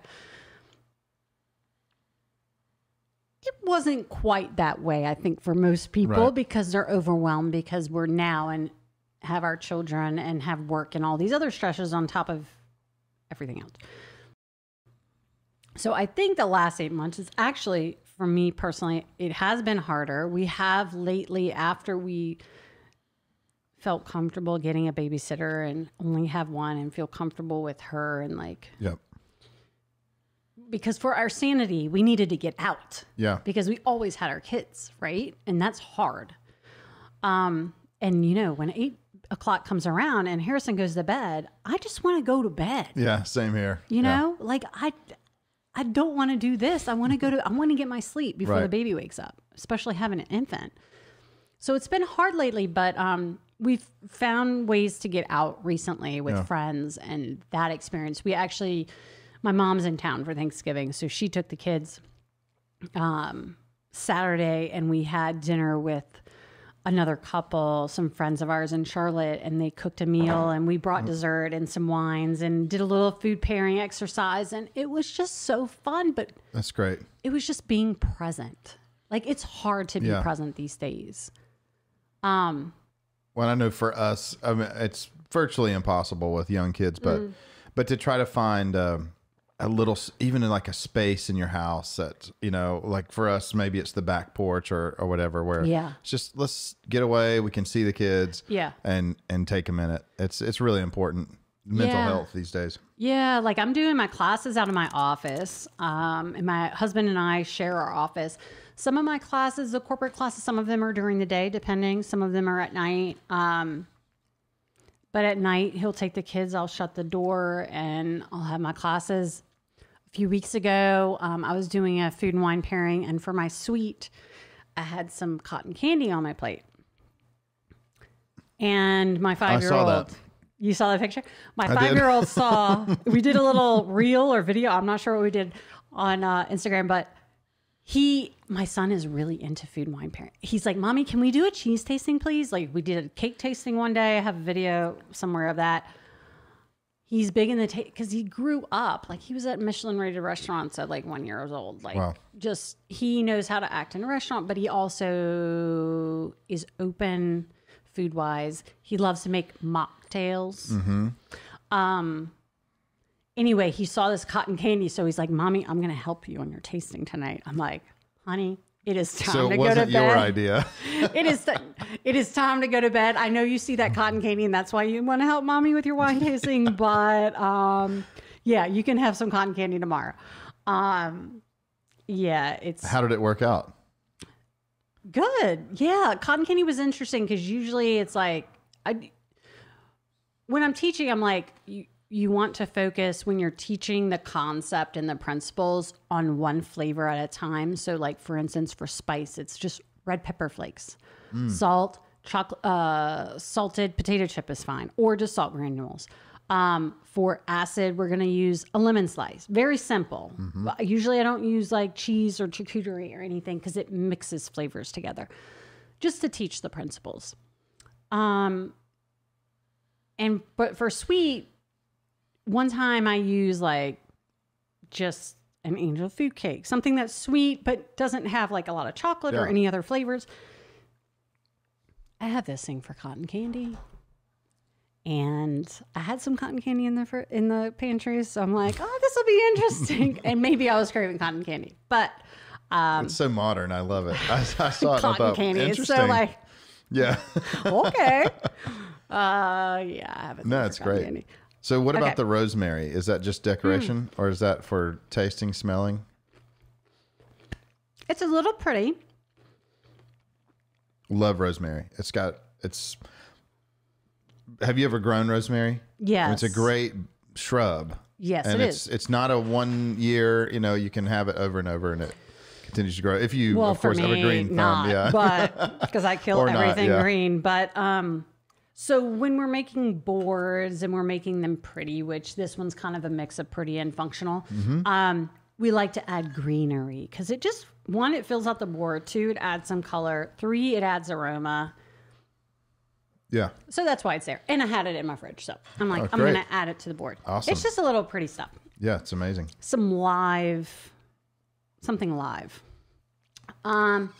Okay. That blue cheese was really good. I didn't need honey for that great. combination, right? It was awesome. What's your favorite combination so far? I love the blue cheese so far. It's great. Yeah, it's very good. Okay, let's do this chocolate thing because I haven't tried this combination, but some students from my last class thought this combination went really well. And Okay. I was slightly surprised actually. So let's try it. This has some salt. It has almond and it's dark chocolate. So we've got bitter, we've got salt. So we've got mixture of flavors.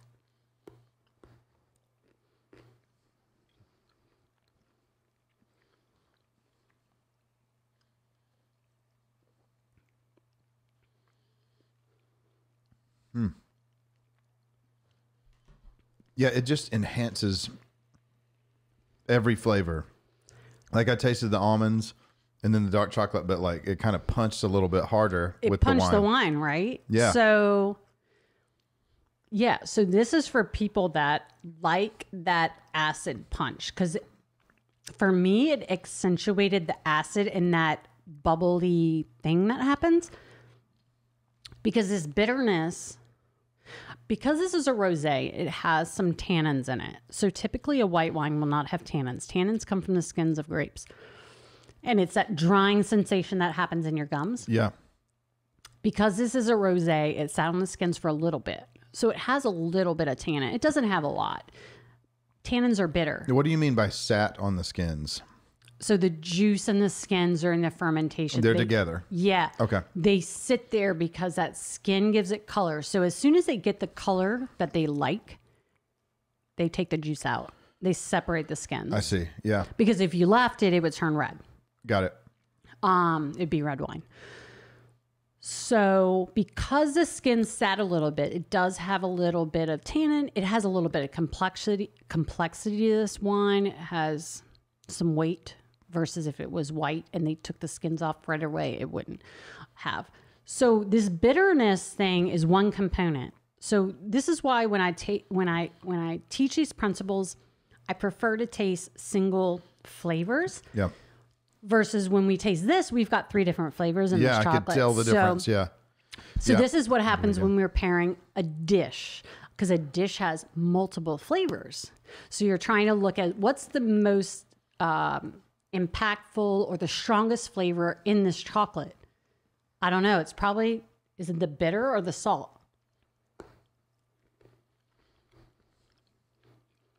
It's not too bitter. Yeah. I feel like that time I tasted the salt first. I know. It kind of depends where you bite it, right? Yeah. Very good. But it's much more acidic, this, and it's still really good, versus when we paired it with this blue cheese. Mm-hmm. It reduced that acidity and made this rounder and softer. Did you think? Yeah, for sure.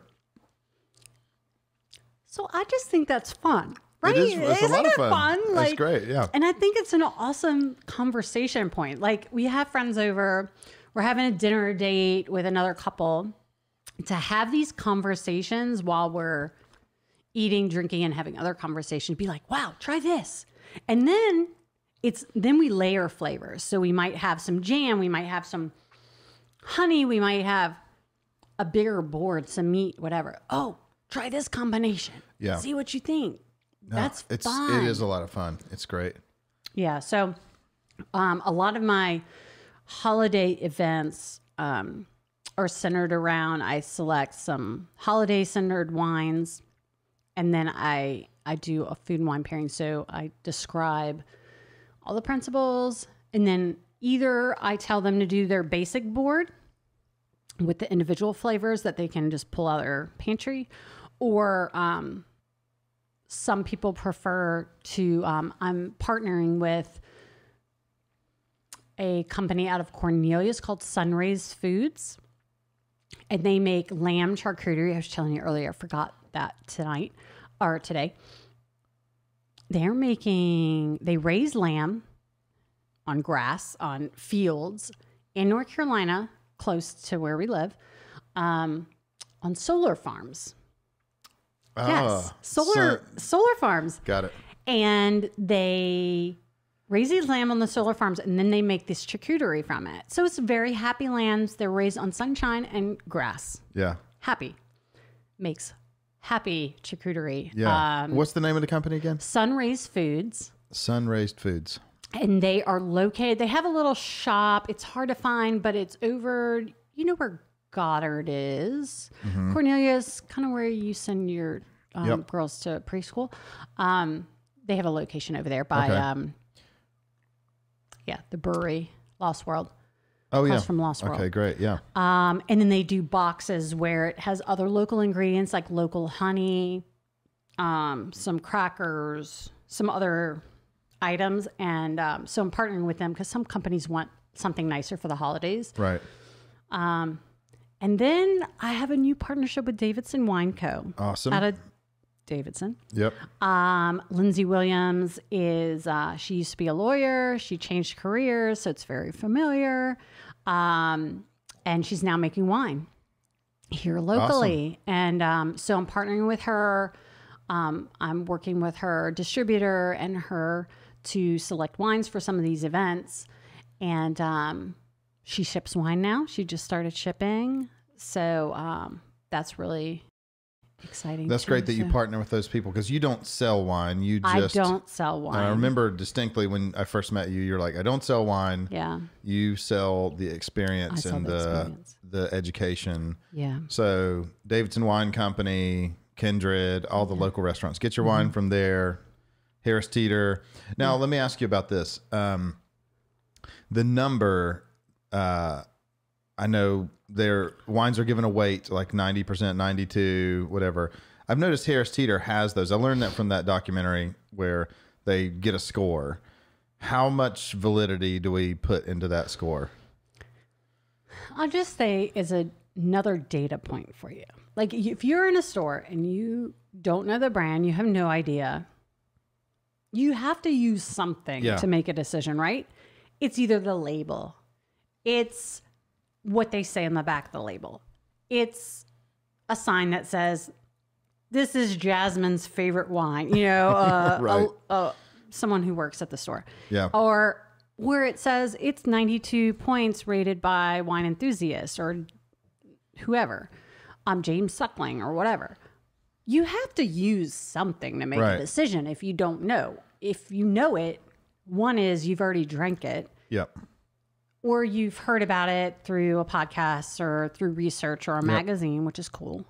And then you're stuck with what you don't know. Like maybe you know the region. So it goes back to our conversation earlier about, okay, I know the region. It's cool. It's hot. Yep. I might like this variety, or I've never had this variety. I've never had a wine I picked up a bottle from Macedonia, from a small wine shop in southern Alabama, in Fairhope, Alabama. Yes, a few months ago. I've never had a wine from Macedonia. Also, it's a different wine making method of this wine. I don't even remember the varietal or whatever, but the guy that was working there was like, well, it's a red wine in a clear bottle. You don't do that. Okay, so what's different about this bottle? Okay, I'm picking this up because I'm inexperienced. I think it was some kind of carbonic maceration of the... Anyway, I'm going to research it and I'm going to taste it and see if I like it. And if you like it, you like it. And if I like it, I like it. I'll buy more of it. It's sort of like with cheap food, there's sometimes you want a gourmet hamburger and sometimes you want Wendy's. Exactly. And that's cool. Like my $6.99 Prosecco. Hey, I'm cooking dinner. I just want my $6.99 Prosecco. Right. Like I'm cool with that. Like we're not going to be fancy. And unfortunately, I like cool labels. So sometimes I'll get a cool label and it, Hey, it's marketing, right? Yeah. Marketing. What was I going to say? Over the summer, a friend of mine introduced me to orange wine. a lot of people, I kind of knew what it was, but I'd never had experienced it before. Orange in color? Orange in color. You're right. Because most people were like, oh, this is made from oranges. No, it's orange in color, which is weird. And when we taste wine, the first thing is we look at it, then we smell it, and then we taste it. Well, when we look at a color, at each step along the way, we can make inferences about the color. So we can make an inference, and when we look at it, we turn it to the side, and we'll look down underneath, and usually we have a white piece of paper. But usually an oranger tint, especially a browner tint, hints age. Anyway, this friend brought this orange bottle, and it's actually made in Virginia.